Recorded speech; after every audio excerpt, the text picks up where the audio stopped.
ምንጊዜም ሚዲያ የዕለቱ ጉዳይ ከመጽሐፍት ገበታ ከአድማጮች መድረክ መስታወት የቅዳሜ ወጎችና የተወልደ እንግዳ መደበኛ ዝግጅቶቻችን ናቸው።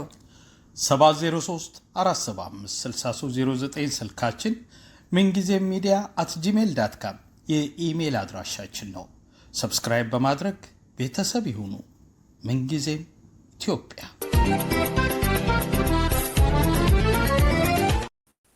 ሰላም ጤና ይስጥልኝ። ሳምንታዊው መስታወት የተሰኘው ዝግጅታችን ጀምሯል። ኢንጂነር አስቻለው አበራ ከሰሞኑ ደቡብ ኮሪያና ጃፓን ጉብኝት ላይ እንደነበር ጠቅሶ ከዚያ ያገኛቸውን ትምህርቶች ጠቆም ያደረገባቸውን የፌስቡክ ልጥፎች ስመለከት ወደዚህ ብናመጣቸውና ብንወያይባቸው ይጠቅማሉ በሚል ጋብዣዋለሁ። በጉዞዎቹ መስታወትነት ራሳችንን እንደምናይ ተስፋ አደርጋለሁ። ፕሮግራሙን አዘጋጅቼ የማቀርብላችሁ ሪዮት አለሙ ነኝ። ላይክ እና ሼር እያደረጋችሁ ተከታተሉን። አስቻለው ግብዣዬን ተቀብለ ስለተገኘህ በጣም እያመሰገንኩ፣ ይሄ ጉዞ ለልጅህ 4ኛ እና 5ኛ ሀገራት የምታይበት ለአንተ ደግሞ 43ኛ እና 44ኛ መሆኑን ከፌስቡክ ልጥፍህ አነበብኩና ለአስቻለው ጉዞ ምን ያህል ትርጉም ቢሰጠው ነው እንዲህ የሚጓዘው ወይስ በአስገዳጅ ስራ ምክንያት ነው የሚለውን ጥያቄ ጫረብኝ። ምን ትላለህ? አመሰግናለሁ ሪዮት። እንግዲህ ሌላ ጊዜ በፖለቲካ ነክ በሀገራዊ ጉዳዮች እንዲህ በመስታወቱ ላይ መጽሐፍ ዓለም ትርጉሞች ላይ ማለት የእንግሊዝኛ መጽሐፎች ላይ ምናምን ተወያይተናል። ዛሬ ደግሞ ለየት ባለ ስለ ጉብኝት እናወራ ነው። እንግዲህ አክቹዋሊ 44 እና 45ኛ ነው። 44ኛ ነው ጃፓን፣ 45ኛ ነው 43 44 ሳይሆን 44 45 ነው። አንድ ሀገር ነው እንትን ያልሽው እና ብዙ ያው መጓጓዝ እወዳለሁ። ኢትዮጵያ ሆኜ ብዙ ሀገሮች ብዙ የኢትዮጵያን ከተሞች አይቻለሁ። ከዚህም ቫኬሽን ኢትዮጵያ ሄድኩ ጊዜም እንደዚሁ የሚታዩ ቦታዎችን ላሊበላን፣ አክሱምን፣ ጎንደርን፣ እንደዚህ ፋሲለደስን፣ ባህር ዳርን፣ አባይ ፏፏቴ ምናምን እንደዚህ አይቻለሁ። ኢትዮጵያ ብዙ ክፍለ ሀገራትን ሄጃለሁኝ። ፕሮባብሊ 1-2 ክፍለ ሀገር ነው አፋር እና ቤኒሻንጉል ምናምን ነው ያልሄድኩት እንጂ ኦልሞስት ሁሉም ጋር ሄጃለሁ ማለት እችላለሁ። ያው ብዙ ጊዜም ባልቆይም እንግዲህ ከዛ ደግሞ ያው ኢትዮጵያም እያለሁ በትሬኒንግ በወርክሾፕ በመሳሰሉት የተወሰኑ ሀገሮች ሄጃለሁ። ከዛ አሜሪካ ከመጣሁ በኋላ እንግዲህ አብዛኛውን ሀገሮች ሄድኩት እዚህ ከመጣሁ በኋላ ነው። ያው አፎርድ የማድረግ ጉዳይ አለ። በዚህ ላይ ዋናው ደግሞ ከምንም በላይ የጠቀመኝ ወንድሜ ጀርመን ሀገር ይኖራል እና በጣም ጀርመን የሚኖርበት ቦታ ሚኒክ ከተማ ይባላል። ማዕከል ነው ለምዕራብ አውሮፓ ለሁሉም ሀገሮች፣ ለፈረንሳይ፣ ለጣሊያን፣ ለኦስትሪያ፣ ለብዙ በቃ ስዊዘርላንድ ለምናምን ድንበርተኛም ናቸው ቅርብም ናቸው እና ብዙ ለመሄድ ይመቻል። እና በ2 ዓመት 1 ዓመት ምናምን እየሄድኩኝ 7-8 ሀገሮች እንዞራለን። እስካሁን ምናልባት ጀርመን 10 ጊዜ ሳይሄድ አልቀርም። ከድሮ ገና መጀመሪያ ሄድኩት በ2000 ነው። ከዛ በኋላ ጀምሮ እና በመኪና ነው ብዙ ቦታ ይዞር ነው። ቱርክ ምናምን በአውሮፕላን ሄደናል ከሱ ጋር። ሩሜኒያም ሄደናል፣ ጆርጂያ እና አርሜኒያም እንደዚህ በአውሮፕላን፣ ማልታም በአውሮፕላን ሄደናል ባለፈው ዓመት። ግን በከፊል ግን በመኪና ነው ድራይቭ ያደረግን ነው ብዙ አውሮፓ ሀገሮችን። ኦልሞስት አውሮፓን 27ቱም የኢሮፒያን ሜምበር ካንትሪስ የሚባሉትን አካለናል። ቱርክንም እንደዚሁ። ቱርክ እንግዲህ ፓርትሊ ኤዥያ ነው ፓርትሊ አውሮፓ ነው። በሆነ ድልድይ ነው የሚለያየው። እሱንም አይተናል እና ያው ብዙ የአውሮፓ ሀገሮችን አይተናል። ከአፍሪካ ደግሞ ያው እኔ በግሌ ሳውዝ አፍሪካ እና ናሚቢያ፣ ኬንያ እንደዚሁ በትሬኒንግ ወርክሾፕ እና በትሬኒንግ ምናምን ሄጃለሁ። እንግሊዝ ደግሞ ለ2 ወር ትሬኒንግ ሄጄ ነበር ኢትዮጵያ እያለሁ። በከፊል ግን ያው ከሱ ጋር ነው ሄድነው። የተወሰኑትን ለብቻዬ እኔ ለንደን፣ እንግላንድ ለትሬኒንግ ሄጄ ነበር ለብቻ ሄጃለሁ። ስኮትላንድ፣ ኤድንብራ ምናምን፣ አይርላንድ ደግሞ አንድ ጓደኛ አለኝ እሱም ጋር እንጂ ጊዜ ብቻ ብዙ ያው ከልክ ማለቴ ብዙ ቦታ ሄጃለሁ ከሚገባኝ በላይ ማለት ነው። እንግዲህ አሜሪካ መኖሩም አንድም ጥቅም፣ ካናዳም ብዙ ተደጋጋሚ ሄጃለሁ እና አሁን ዘንድሮ እንትን ወንድሜ ነበር ሊመጣ ፕሮግራም የያዝ ነው እዚህ አሜሪካ መጥቶ ብዙ ቦታዎች ያው ድራይቭ እያደረግን እንደዚህ ለመጎብኘት። ከዛ የኢራን ጦርነት ሲጀመር አሜሪካ ላይ በጣም የሆነ አንድ ሰሞን የሚያስፈራ ሁኔታ አለ አይደለ? እንትኑ አለርት ሌቭሉን ከፍ አድርገውት ነበር። እሱም ነገር ብቻ ሀሳቡን ቀየረ መጨረሻ ላይ መምጣቱን ሲተው። ከዛ እኔ የት ልሂድ እሱ ሊመጣ ነበረ ያልኩ አውስትራሊያ ነበር የሚሄድ ያሰብኩት መጀመሪያ። ከዛ እንትኑ ወይዘራቸውን ቼክ ሳደርገው አሁን አውስትራሊያ የሚካሄድበት ጊዜ አይደለም፣ ሲዝኑ እንትን አይደለም፣ ስለዚህ እነሱ ጋር ዊንተር ነው የሚሆነው አሁን በጁን ላይ ማለት ነው። ስለዚህ በቃ ከዚህ በፊትም ጃፓን ወንዱ ልጄ ጃፓንኛ ነው ሰከንድ ላንጉጅ የተማረው ሃይስኩልም 8ኛ ክፍል ጀምሮ ሲማር እና ከጃፓኖችም በጣም በቃ እንትን ሆኗል። በቃ ሂዝ ኢንቱ ዘም ማለት ይችላለች። ሙዚቃውን የሚያዳምጠው ጃፓን ሙዚቃ ብቻ ነው ኦልሞስት የሚያዳምጠው። የጃፓን እቃዎችን ይወዳል ምናምን እና እንደዚህ ይህን ያህል ጃፓን ላይ እንትን ካለ ለምን ይዤ አልሄድም? እንዳውም እንትን አላቸው የኦርቺድ ሲዝን ነው ምናምን የሚባል አበባ ምናምን ፒንክ አይነት ፍላወር እናንተም ጋር ለመሰለኝ ዋሽንግተን አይደለ? እና ያን ጊዜ ነው መሄድ ያለብን ብለን ልንሄድ ፕሮግራም ይዘን ነበር። ለገዛ ኮቪድ መጣ። ኮቪድ ሲመጣ ፓስፖርት ሁሉ አሳድሼለት ምናምን በቃ ልንሄድ ፕሮግራም ከያዝን በኋላ የኮቪድ ጊዜ ያው መሄድ አልተቻለም። እሱም እያደገ መጣ ምናምን ኢንትረስቱም እየቀነሰ መጣ መሰለኝ። ከዛ አሁን የአውስትራሊያው የወንድሜ መምጣቱ ሲቀር አውስትራሊያም ሲዝኑ እንትን ሲሆን እንግዲህ ከዚህ በፊትም ጃፓን እና ስዊዘርላንድ ከልጆቼ ጋር ስናወራ ምናምን ዲዝኒም አላቸው እዛ ቼክ ስናደርግ ከዛ ትንሿ ልጄ በጣም ኢንትረስት ስለሆነች ከዛ ኦኬ በቃ 15 ቀን ጃፓን መጀመሪያ 1 ሳምንት ነበር ያሰብኩት ጃፓን ለመሄድ።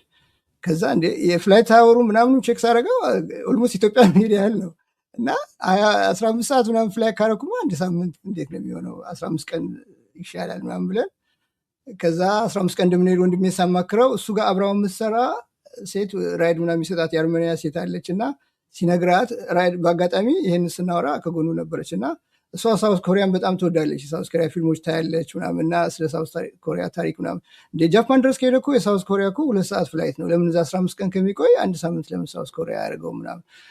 ከዛ እዛው ነገረኝ እሷ የምትነግረውን። ከዛ ይሄ ነገር እኮ ቼክ ላድርግና ከልጄም ጋር ሳማክረት እንግዲህ ልጄ ያው ልጅ ነች። ጃፓኑን የቶኪዮን ያው ዲዝኒ መኖሩ ምናምን ኢምፕረስ አድርጓታል። ኮሪያ ደግሞ እዛ ኮሪያ ፌመስ ዘፋኞች አሉ ማቃቸው የሆነ ነገር አላለ ፊልሞች ምናምን ኦኬ እንጨምረው ምናምን ኦኬ 1 ሳምንት ኮሪያ 1 ሳምንት ጃፓን ያደረግን።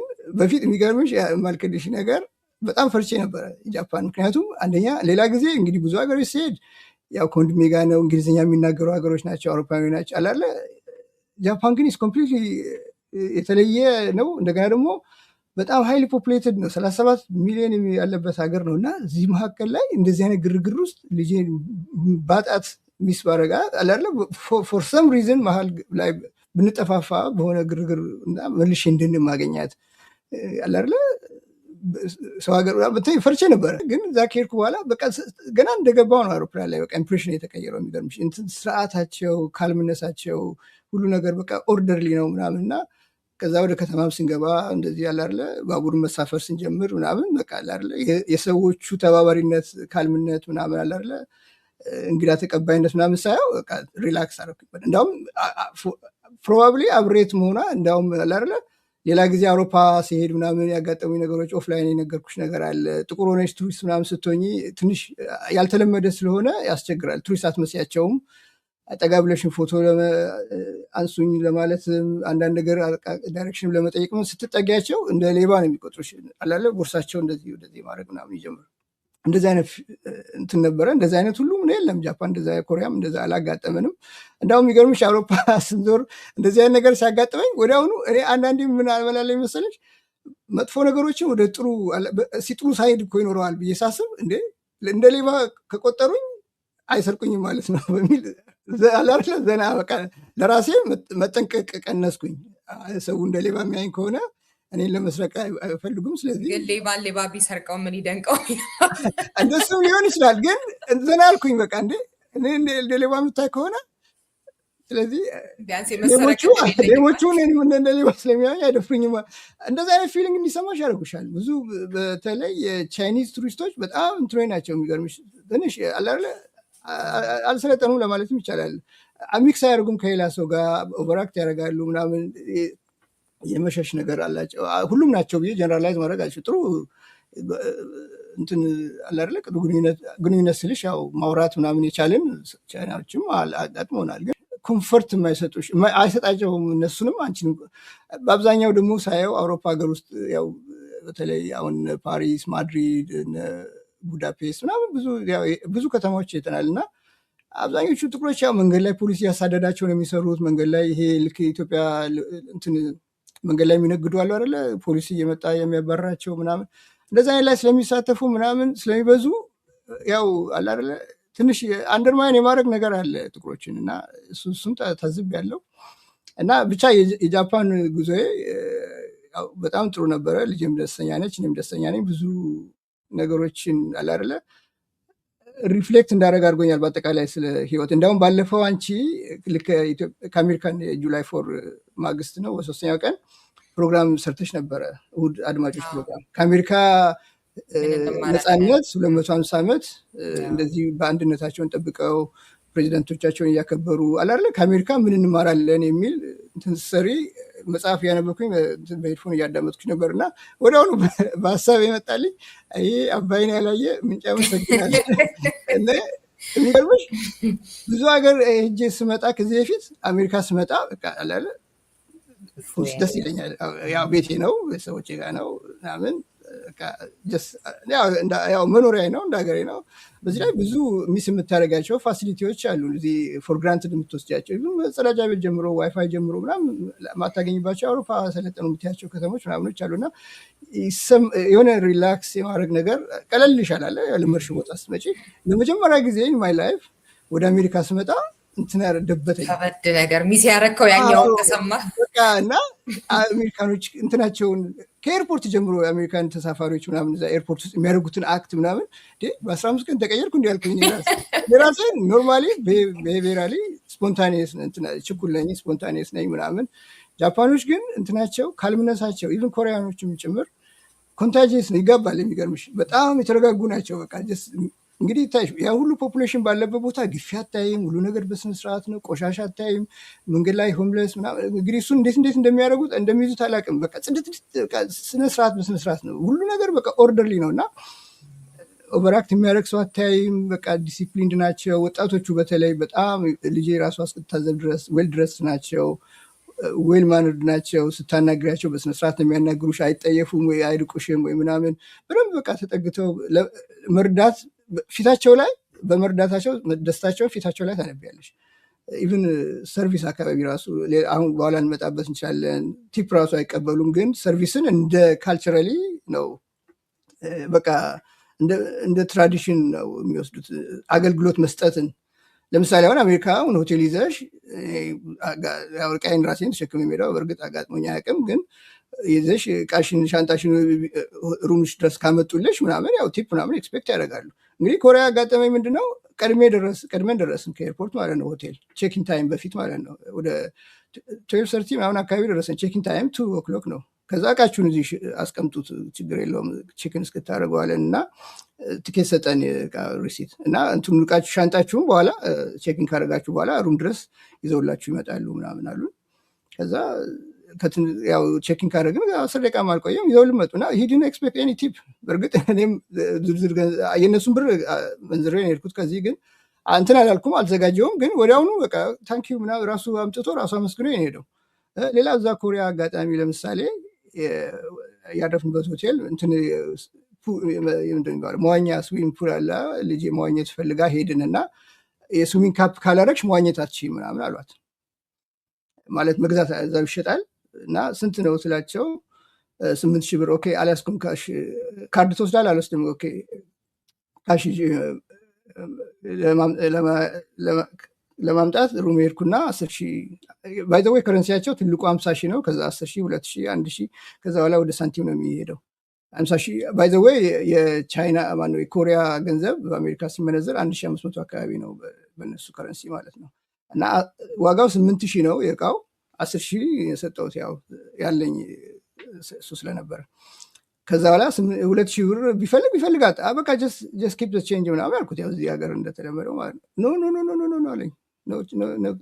ኖ ኪፕ ዘ ቼንጅ እንትን ሩም ነምበር ንገረኝ፣ ሩም ይዤ እመጣለሁ በኋላ አለኝ። 2,000 እንግዲህ መልሱ 2,000 ነው። በዶላር ስመነዝሪው ብር ከ52 ብር ምናምን አካባቢ ማለት ነው። 1,500 1 ዶላር ከሆነ 2,000 ብር ከ30 ብዙ ገንዘብ አይደለም። ግን ነው አለኝ እንትን አንቀበልም። ከዛ በፊት የሚገርምሽ ከሚዲያ በፊት ስለ ጃፓን ምንድነው ቲፕስ ማለት ገንዘብ ቲፕ ሳይሆን ምንድነው ማወቅ የሚገባን የሚለውን ሲያይ አንደኛው ነገር ቲፕ ነውር ነው፣ አይቀበሉም።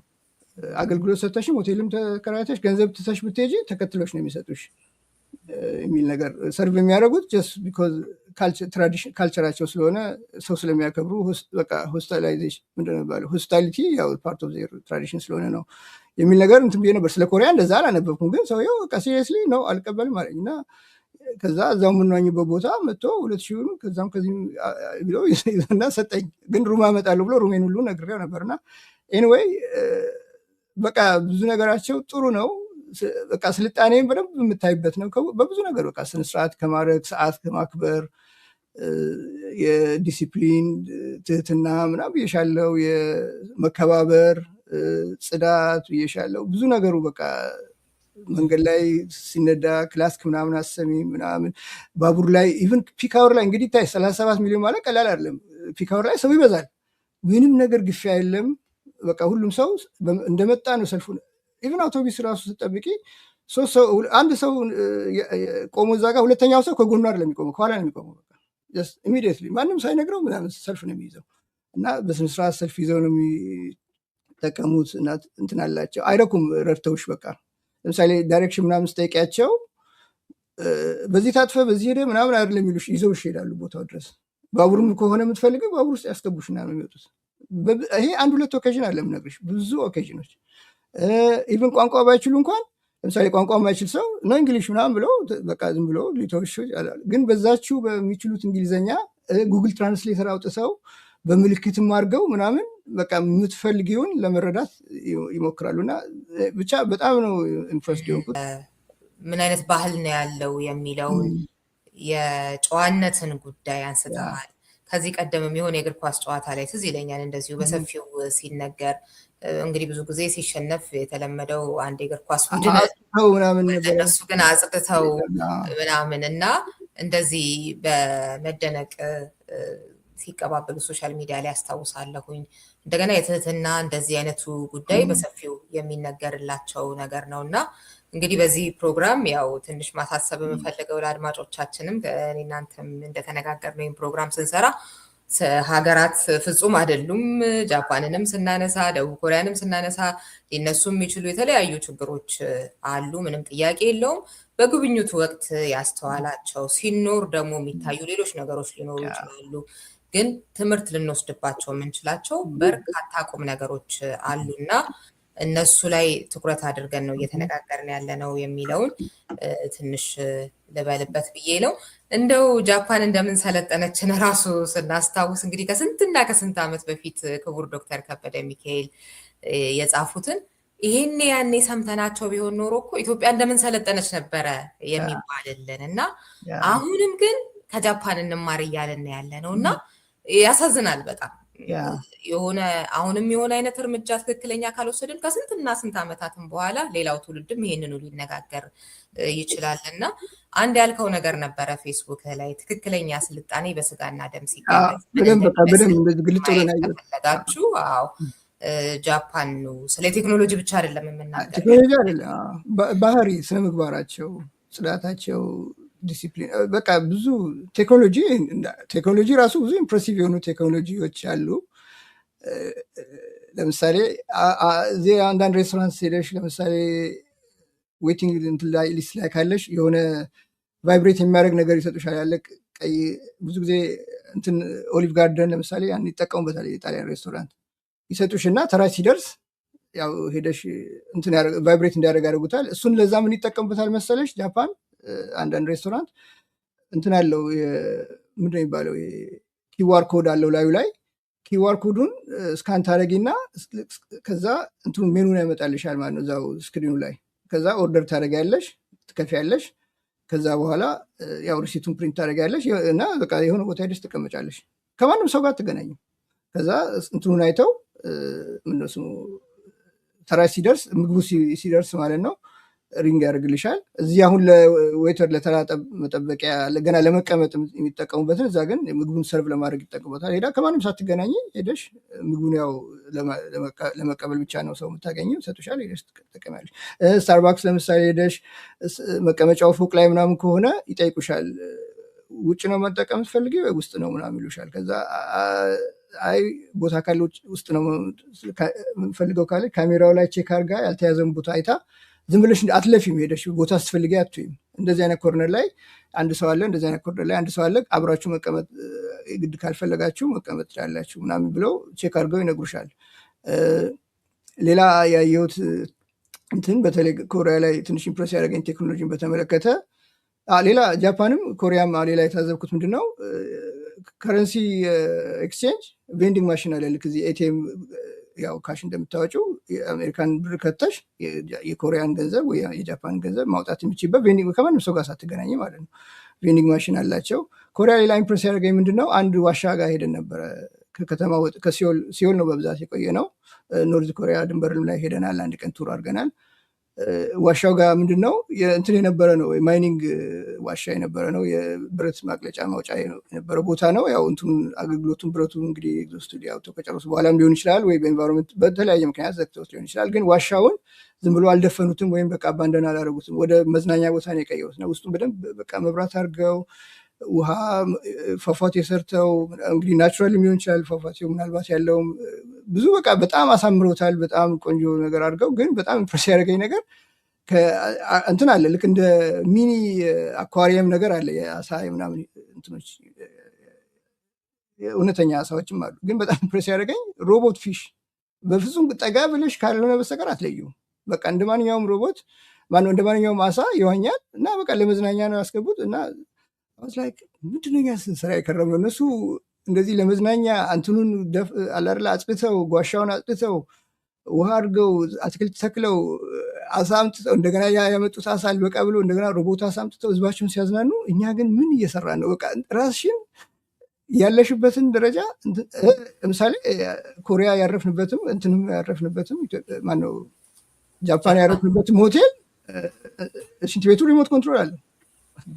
ቶይሌቱ እንትን የምታጠቢበት የምታደርቂበት ምናምን እንትኑን መቀመጫውን የሚያሞቅበት ምናምን በቃ ላለ ቅዝቃዜ እንዳይሰማሽ እና በቃ ብዙ ቴክኖሎጂካሊ ኢምፕሬሲቭ ነው። ግን ያው ሞር እኔ ስልጣኔ ብዬ ፌስቡክ ላይ መጻፍ የሞከርኩት የስነ ስርዓት ጉዳይ በቃ የጽዳት ጉዳይ እንትን ወክ ሲያደርጉ ራሱ ባይዘዌ በኦፖዚት ከኛ ኦፖዚት ነው ወክ የሚያደርጉት በሌፍት ሳይድ ማለት ነው። ሲነዱም ወክ ሲያደርጉም በሌፍት ነው የሚነዱት። የተወሰነ የእንግሊዝም ባይዘዌ ቅኝ አልተገዙም በማንም እነሱ ግን ቅኝ ገዝተዋል። ኮሪያን ቅኝ ገዝተዋል፣ ታይዋንን ቅኝ ገዝተዋል፣ ጃፓን የተወሰኑ ኤሪያዎችን ቅኝ ገዝተዋል። እና የቅኝ ግዛት ኢንፍሉዌንስ ሳይሆን የእንግሊዝ እንትኖች ባቡር ኢንጂነሮች ምናምን መጥተው ነው እንትን ያደረጉት በቀኝ እንዲሆን ያደረጉት። ግን ወክም ማድረግ በተመለከተ እዛ አይደለም የጠየኩት። ግን ዝም ብዬ ሪሰርች ሳደርግ በግራ በኩል ወክ የሚያደርጉት ሳሙራይ የሚባል የጦረኛ እንትን አላቸው። ሳሙራይ ጊዜ ፊልም ምናምን ሁሉ ይሰራል። ቶም ክሩዝ ምናምን የሰራው ፊልም አለ መሰለኝ ሳሙራይ ነው ምናምን የሚል እና የሆነ ዋሪየር የሆነ ዝርያ ነው። አንድ ጊዜ እንዳሁም ጃፓንን ያስተዳድሩ ነበረ እና ሁልጊዜ እንትን በግራ በኩል ስወርድ የሚባለው ስወርድ ጎራዴ በግራ በኩል ነው የሚይዙት። ስለዚህ በግራ በኩል ጎራዴ ስለሚይዙ በቀኝ ለቀኝ ከሄዱ ጎራዴ ለጎራዴ ይገፋፉና ጠብ እንዳይነሳ በግራ በኩል ነው ወክ የሚያደርጉት። በግራ ከመንዳታቸው በፊት በግራ ወክ ማድረግ ጀምረው ነበር ኦልሬዲ። አሁንም በግራ ነው ወክ የሚያደርጉት እና ገርሞ ነበረ። ለምሳሌ አሁን ቅድም እንዳልኩሽ እኔ በግራ የሚነዳባቸው ማልታ በግራ ነው የሚነዳው። ማነው ስሙ አይርላንድ፣ ስኮትላንድ ምናምን በግራ ነው፣ እንግሊዝም በግራ ነው የሚነዱት። ግን በቀኝ ነው ወክ የሚያደርጉት። ወክ ሲያደርጉ ግን በቀኝ ነው በግራም ቢነዱም። ጃፓን ግን የገረመኝ የሚነዱትም በግራ ነው፣ ወክ የሚያደርጉትም ደረጃ የሚወጡት ሁሉ ነገር በግራ ነው። ግን በቃ ሁሉም ደግሞ ስነስርዓት ያከብሮ ነው የሚሄደው። በቃ እንደዚህ በግራና በቀኝ ሲጠላለፍ ምናልባት እንደኔ ቱሪስት የሆነ ሰው ምናምን ካልሆነ በስተቀረ እንትን አይልም። ሌላ የታዘብኩት ደግሞ በጣም እንትን ኢንፍሉዌንስ ያደረገኝ ነገር ምንድን ነው፣ ሁሉ ነገር በቦታው ነው ይባላል። ለስም ሁሉ ነገር እኮ ጊዜና በቦታውን የሚያምረው ምናምን ይባላል። በተግባር ግን ሲደረግ አላውቅም። እዛ ግን በተግባር ነው የሚደረገው። ለምሳሌ መንገድ ላይ አይበላም። መንገድ ላይ የሚበላ መንገድ ላይ የሚጠጣ ሰው አታይም በምንም ተአምር። ያ በመሆኑ ምክንያት ይመስለኛል መንገድ ላይ ትራሽ ካን የለም፣ ቆሻሻ መጣያ ቦታ። ምክንያቱም የምትጥዩ ነገር የሚኖርሽ ያው የምትበዩ ነገር ሲኖር ነው። እና መንገድ ለመሄጃ እንጂ ለመብያ አይደለም የሚል በቦታው ነው የሚለው ነገር ጋር ይመስለኛል። ለምሳሌ እኛ አንዳንዴ ስታርባክስ ገብተን ወይም የሆነ ቦታ ገብተን መጠጣችን ሳንጨርስ ኦድ ነው የምትሆኘው። በዙ መካከል ይዘን ከጨረስን በኋላ ምንጥልበት እናጣለን። እሱን ለመጣል ሌላ ሬስቶራንት ገብቼ በግድ ትራሽ ካን የምታገኘው ሌላ። አሁን ለምሳሌ እኛ ጋር አሜሪካም ይሁን የትም ሀገር እስካሁን እንዳየሁት ከሆነ ስልክ አውቶቡስ ውስጥ ወይ ባቡር ውስጥ ማውራት ምንም ኖርማል ነው። ማንንም ሌላውን ሰው መረበሽ ምናምን ግምት ውስጥ የሚገባ ነገር አይደለም። እዛ ግን ፐብሊክ ቦታ ላይ አይወራም። አውቶቡስ ውስጥ ለምሳሌ ገና ከኤርፖርት ወደ ሆቴላችን ስንሄድ ራሱ የተሳፈርንበት አውቶቡስ ላይ ማስታወቂያ ያለ በህግ አይደለም በካልቸር ይመስለኛል። ምክንያቱም ይጠየቃሉ እንትን እንዳያረጉ ሌላውን ሰው ላለመረበሽ ስልክ እንዳያወሩ ይጠየቃሉ ይላል። ማንም ሰው አያወራም። ስልኩ ላይ ይጠቀማሉ። ያው አዲክት ናቸው እንደማንኛውም አሁን ዓለም ላይ እንዳለው ዜጋ ስልክ ያው ሁሉም ሰው ስልኩ ላይ አይኑን አይነቅልም። ግን የሚያወራ ግን የለም። ባቡር ላይም እንደዛው ፐብሊክ ባቡሮች ላይ ብዙ ከፊል ባቡር ነው የተጠቀምነው። የሌላውን ሰው ስሜት በጣም ነው የሚጠብቁት። በጣም በጣም በከፍተኛ ደረጃ በቃ እና ደግሞ ሌላው ሰው ስለሚያደርገው ነገር ደግሞ ዞር ብሎ የሚያይም የለም። በቃ የፈለግሽውን ነገር ብታረጊ ሁሉም የራሱ ነገር ላይ ነው ፎከስ የሚያደርገው። ሌላው የታዘብኩት ደግሞ ለምሳሌ ሌላውን ሰው ስሜት ከመጠበቅ አንጻር አሁን ባክፓክ ኖርማሊ ከስሙ ራሱ እንደምትረጁ ባክፓክ ነው አለ ጀርባ ላይ ነው የሚያዘው። ግን ባቡር ላይ በተለይ በተጨናነቀ ሁኔታ ውስጥ ካለ ባክፓካቸውን ከፊት ነው የሚይዙት። መጀመሪያ ሳስበው የተሰማኝ ምንድነው ከኋላ ከሆነ ሰዎች ሌባ ሊሰርቃቸው ይችላል ፕሮቴክሽን እንዲሰማ። ግን በኋላ ላይ የተረዳው እንደሆነ ታውቂያለሽ፣ ሌላውን ሰው ላለመምታት ከፊት ለፊትሽ ከሆነ ሌላውን ሰው ላለመቅጨት ዩካን ኮንትሮል የባክፓክሽን ሙቭመንት። ከኋላ ከሆነ ግን ሳታቂ ሰው ልትመጪ ሰው ልትገጪ ምናምን ይችላል። ስለዚህ በቃ ባቡር ውስጥ ሲቀመጡ እኔ በኋላ ራሴ እንትን ሆንኩኝ እንደዛ ማድረግ ጀመርኩኝ። ምክንያቱም አንደኛ አካባቢ መምሰል አለብሽ፣ ሁለተኛ ደግሞ ሌላ ሰው በቃ የሚያደርጉበት ምክንያት ስለገባኝ እንደዛ ማድረግ ደግሞ ሴፍም ነው ስታስቢ። ደግሞ ከፊት ሲሆን ዩካን ኮንትሮል ለማየትም አይወድቅብሽም ምናምን እና ይሄ እንግዲህ ኢሞሽናል ኢንቴሊጀንስ የሚባለው ነገር ይመስለኛል በከፍተኛ ደረጃ ያላቸው ሞር ትራዲሽናል እንግዲህ ካልቸራል አብሯቸው ያደገ ነገር ይመስለኛል። ሌላ እንትን ያደረግኩት ደግሞ የታዘብኩ እንደሆነ ታውቂያለሽ፣ ሃይማኖት እንትን ሄጄ ነበረ። ያው አንደኛው ቱሪስት ፓስ እኔ ብዙ ጊዜ ምን አደርጋለሁ መሰለሽ፣ ሌላም ሰው የምመክረው ከተሞች ሲሄዱ እንደዚህ ትላልቅ ከተማዎች ሲቲ ፓስ የሚባል ያላቸው ብዙ ከተማዎች እና ያ ሲቲ ፓስ ፓኬጅ ዲል ይሰጥሻል። ብዙ ነገር ከትራንስፖርቴሽን ጨምሮ የሲም ካርድ ኢንተርኔት መጠቀሚያ ጨምሮ እና ለሙዚየም ወይ መግቢያ ነፃ ይሆናል ወይ ዲስካውንት ይኖረዋል፣ አትሰለፊ ምናምን ብዙ አድቫንቴጅ አለው እና እሱን ያው እንዲጠቀሙ እመክራለሁ። እና ምን ነበረ ወደዛ ከሜዳ በፊት አንድ ነገር እያልኩሽ ነበር። ሌላ በዛ ምክንያት አንደኛው እንትናቸው ሄጄ ነበር እንደ ቴምፕል የሃይማኖት ጉዳይ ጋር ሄጄ ነበረ እና መግባት አትችልም ሜምበር ኦንሊ ብቻ ነው የሚገባው አለችኝ።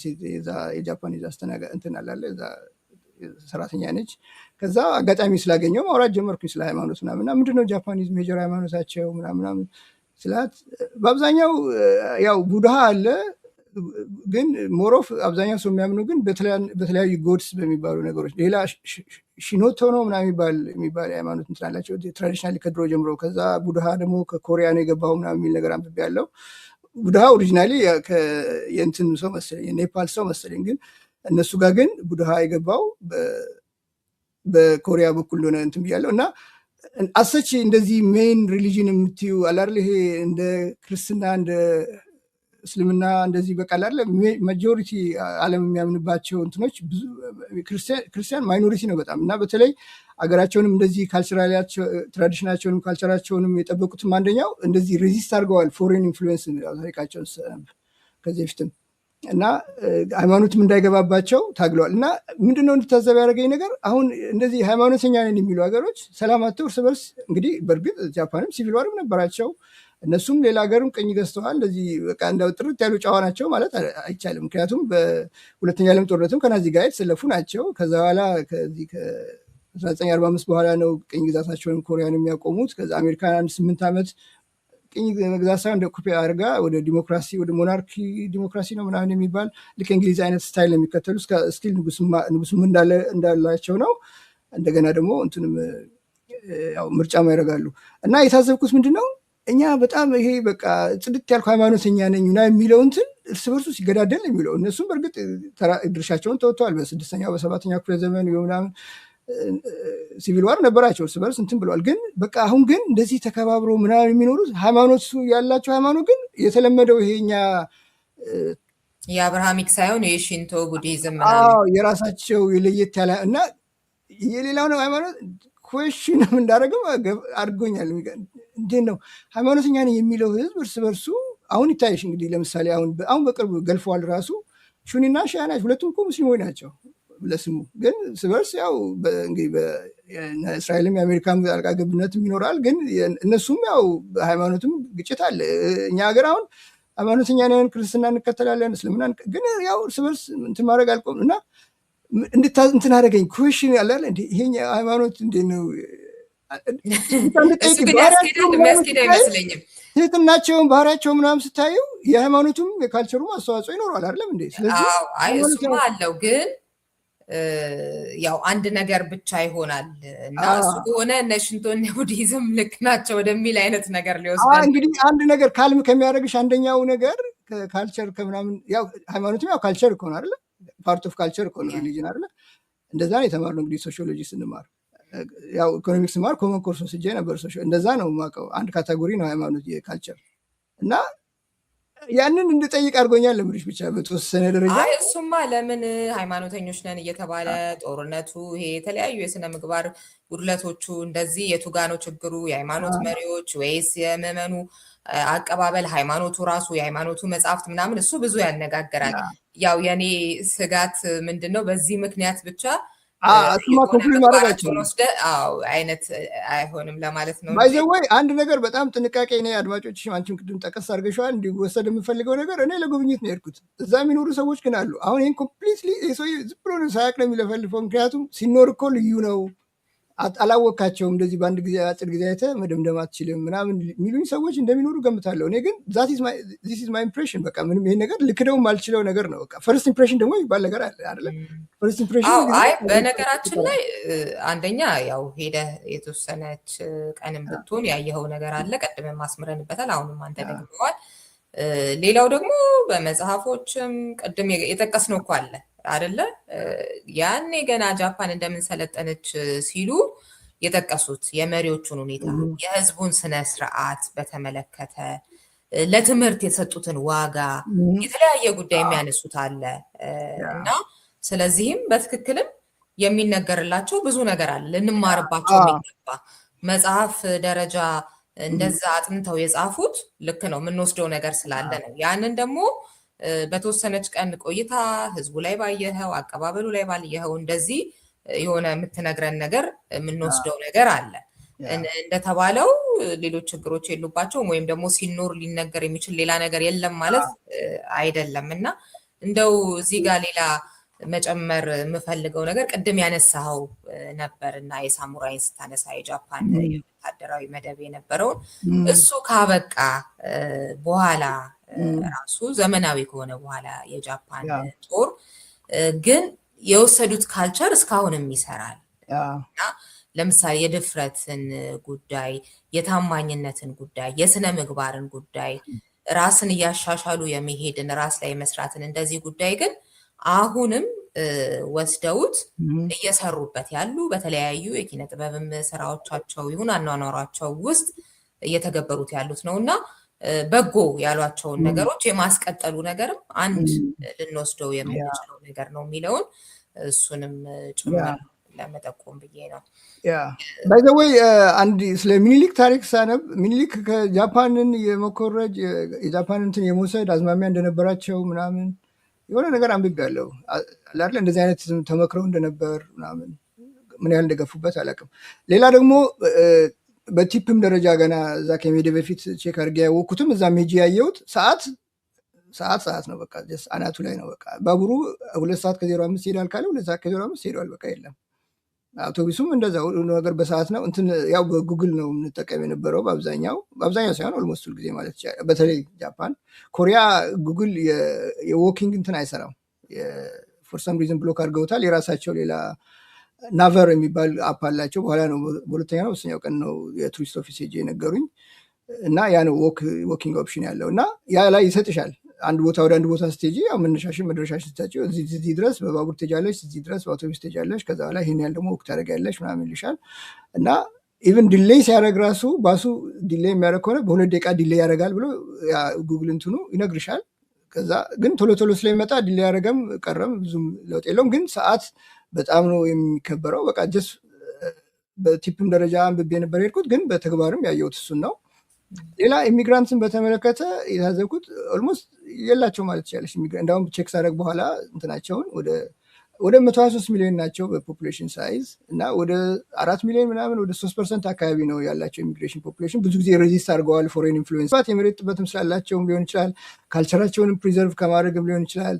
ፎሬን ኢንፍሉዌንስ አላለ በሃይማኖትም በካልቸራል ዲስቶርሽን እንዳይመጣባቸውም ብቻ አይደው ነው። ምክንያቱም ቢዝነስ አሁን ለምሳሌ ካናዳ ቶሮንቶ ብትሄጂ ሁሉም አይነት ዜጋ ነው ያለው። ማልታ ተይው ማልታ ማለት ዩናይትድ ኔሽን እንዳውም ኦፊስ እዛ ነው መሆን ያለበት ብዬ የጻፍኩት መጀመሪያ ቀን ሳየው በቃ የማታየው አይነት ዜጋ የለም። ጃፓን ግን ስደተኞችም ካሉ ኤዥያን ናቸው፣ ወይ ኮሪያዊ ነው ወይ ቻይናዊ ነው ወይ ማልታ ወይ ቪየትናሚዝ ምናምን እንደዚህ የራሳቸው ፊት ኢቭን አሁን ዲዝኒ ወርልድ አላቸው ሆቴል ያረፍንበት አካባቢ ደሊበሬት ዛ ነው ያዝኩት ያው ለልጄ ምስል እና ሄደናል 2 ቀን። ሌሎችም መዝናኛ ቦታዎች ፉጂ ሄደናል። ፉጂ ማውንቴን ሳይሆን ይሄ ጀርባው እዚህ ላይ አውቄ ነው ያደረኩት ያው ሰዎች እንዲያዩት። አክቲቭ ቮልካኖ የነበረ ነው በ6ኛው በ7ኛው ክፍለ ዘመን ነው እንደዚህ። አሁን ግን ያው ስቲል አክቲቭ ቮልካኖ እንደሆነ የሚቆጠረው ግን በረዶም እየሰራበት ነው። እና እንደዚህ አይነት ቦታዎች መዝናኛው ያው እንደ ቱሪዝም በዩ ሄጃለሁ። በከፊል የራሳቸው ሰዎች ናቸው የሚዝናኑት። አሁን ዲዝኒ ምናምን በአብዛኞቹ ልጆቻቸውን ይዘው የሚዝናኑት ራሳቸው ናቸው። እንግዲህ የሚድል ኢንከም ሃይ ኢንከም ያላቸው ሃይ ኢንከም ግሩፕ አላቸው ማለት ነው ሚድል ኢንከም። እና ሌላ ደግሞ የታዘብኩት ቤቢ ፌስ ናቸው፣ በጣም ቤቢ ፌስ ናቸው። የሚገርምሽ አሁን ለምሳሌ ዲዝኒ ልጆቻቸውን ይዘው ነው የሚመጡት አይደለ? እና ከልጆቻቸው ባልና ሚስት ሆነው ምናምን ሲዝናኑ የምታያቸውን ሰዎች ብቻቸውን ውጪ ብታያቸው የሆነ ሃይስኩል ተማሪ ምናምን ወይ ኤሌመንተሪ ወይ ቢበዛ ኮሌጅ ተማሪ እንደሚመስልሽ እንጂ አግብቶ ወልዶ ስራ ይዞ ምናምን ያለ ሰው አይመስሉሽም በፍጹም። በጣም ያንግ ፌስ ናቸው በጣም ከምትገምቹ በላይ። እና እሱን ታዝቤያለሁ። ኢሚግራንት ሱቅ አለ አይደለ? እንደዚህ አይነት ነገር ብዙ የላቸው። እንግዲህ አንደኛው ካልቸራቸውን ፕሪዘርቭ ለማድረግ ያጠቅማቸው ሊሆን ይችላል። እንግዲህ አሁን ግን እሱን እንደ ምናልባት ከቅርብ ጊዜ ወዲህ ግን ማስገባት ጀምረዋል። ምክንያቱም በጣም ኦልድ ፖፑሌሽን አላቸው። በዓለም ላይ ከ100 ዓመት በላይ ያሉ ሰዎች በብዛት የሚኖሩት ፕሮፖርሽናሊ ጃፓን ነው። 30% ፖፑሌሽናቸው ከ65 በላይ ነው። ስለዚህ ኤጅድ ፖፑሌሽን እየበዛባቸው ስለሆነ ኢሚግራንት የኮንስትራክሽን ስራዎችን የማምጣት ነገር አድርገዋል። ያ ሊጎዳቸው ይችላል። ምክንያቱም በአማካይ 2.2% ነው ምናምን ፖፑሌሽኑ ማድረግ አለበት የሚል ነገር አንብቤያለሁ። ስታተስ ኮ ሜንቴን ለማድረግ ሰርቪሱን ለመቀጠል ላይፍን ጡረተኞቹንም ተገቢ ገቢ እንዲኖራቸው ለማድረግ ፖፑሌሽን ግሮዝ በአማካይ 2.2% መሆን አለበት። ግን ብዙ ስለማይዋለዱ ያ ችግር ሊያጋጥማቸው እንደሚችል ገምተው አሁን ኢሚግራንት ማስገባት ጀምረዋል። ግን ብዙ አላየሁም። ግን ያም ሆኖ ግን እኔ ቱሪስት በመሆኔ ጥቁር በመሆኔ ወይ ምናምን የተለየ ፊት የተለየ እንትን በቃ አንድም ኔጌቲቭ ነገር አላጋጠመኝም። ፖሊሶች አሁን ለምሳሌ አሜሪካ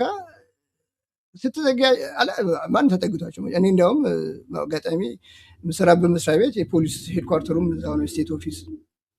ትንሽ አንዳንዴ ያው ዝም ብለሽ ከመለማመድ ብዛት ሰላም ትባባያለሽ ምናምን እንጂ አትጠጋቸውም። እዚህ ኢንቲሚዴቲንግ ናቸው አለ ፖሊሶች ራሳቸው አለባበሳቸው ምናቸው ከእንትንም እንግዲህ ከሴፍቲም አንጻር ያው ፍራቻ አለባቸው ከሶሳይቲው ጋር አይቀላቀሉም። እዛ ግን ፖሊሶቹ በጣም ተባባሪዎች ናቸው። ተጠግተሽ እንደፈለግሽ ማውራት ትችያለሽ፣ ዳይሬክሽን መጠየቅ ከፈለግሽ ምናምን በቃ ዌልካሚንግ እንዳውም ደስ ይላቸዋል። ሌላ ደስ ይላቸዋል በሚል የታዘብኩ ምንድነው ሌላው እንግሊዝኛ ራሱ ከሌላ ሰው ጋር ፕራክቲስ በማድረጋቸው ምናምን አይ ቲንክ ኢንጆይ ብዙ ወጣት ልጆችን ሳነጋገር ከየት ነው ምናምን ይሉሻል።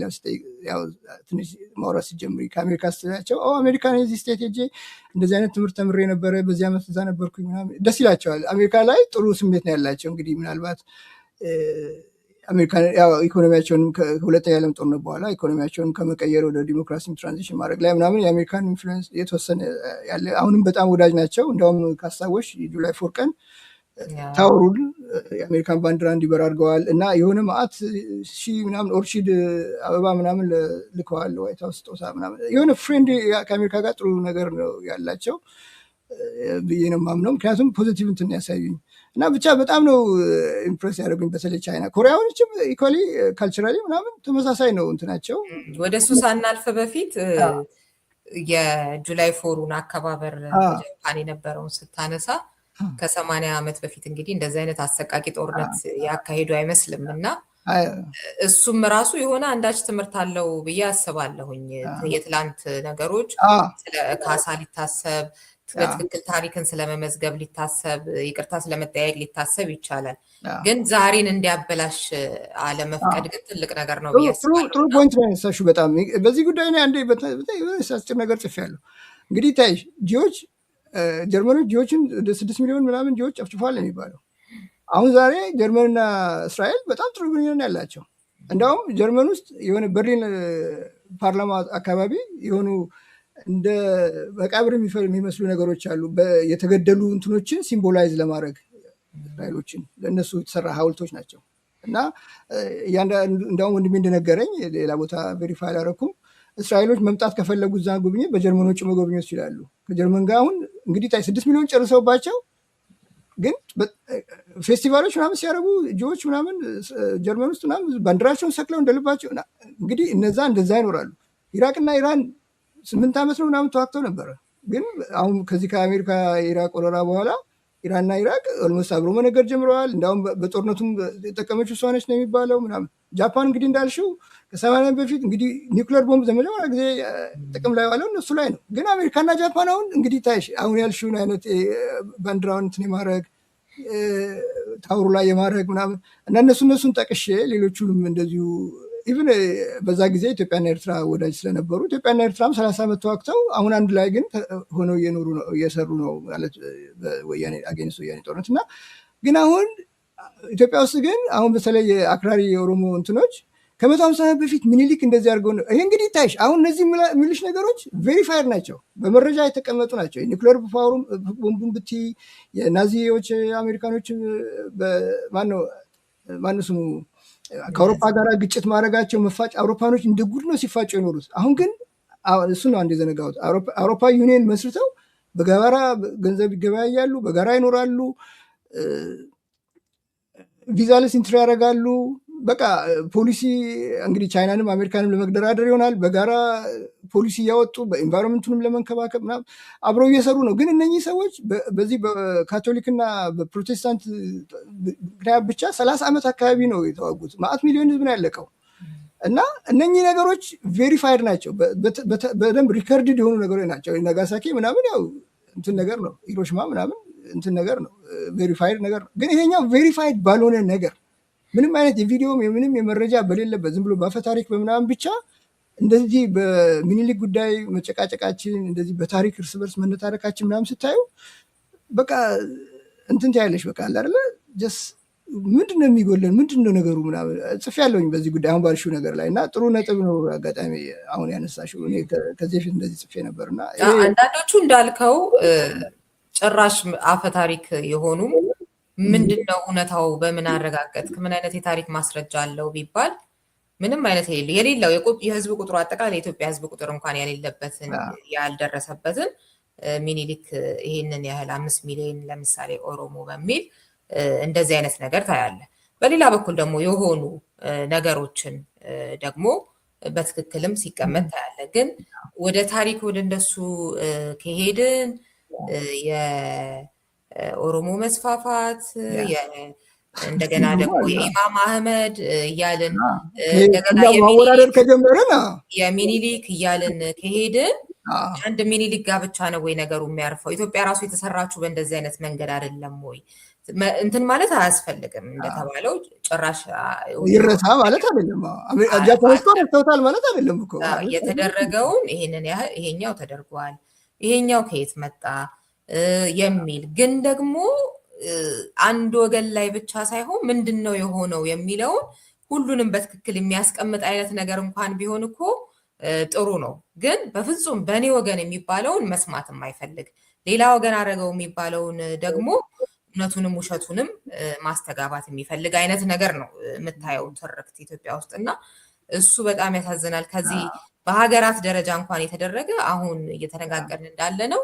እንዴት ነው አንዳቸው የሌላቸውን በዓል እያከበሩ ያሉት? እኛ በሀገር ውስጥ ደግሞ እንዴት ነው በተፈጸሙ ባልተፈጸሙም ጉዳዮች እስካሁን ድረስ እንግዲህ እየተራኮትን ያለ ነው የሚሉት እጅግ ያሳዝናል። እና ከደቡብ ኢቨን ኮሪያ ጋር ተፈጽሟል ቢባል እንኳን መረጃ እንኳን አለ ቢባል ልክ እንደ ሂሮሽማም በቃ ሪከርድ የሆነ ቪዲዮ ቢኖር ሰዋት 150 ዓመት ያለፈ ታሪክ ላይ ያሁኑ ትውልድ የሚጨቃጨቅበት ምክንያት ነው። ከነሱ እንማራለን ካልሽኝ አንደኛው ይሄን ነው።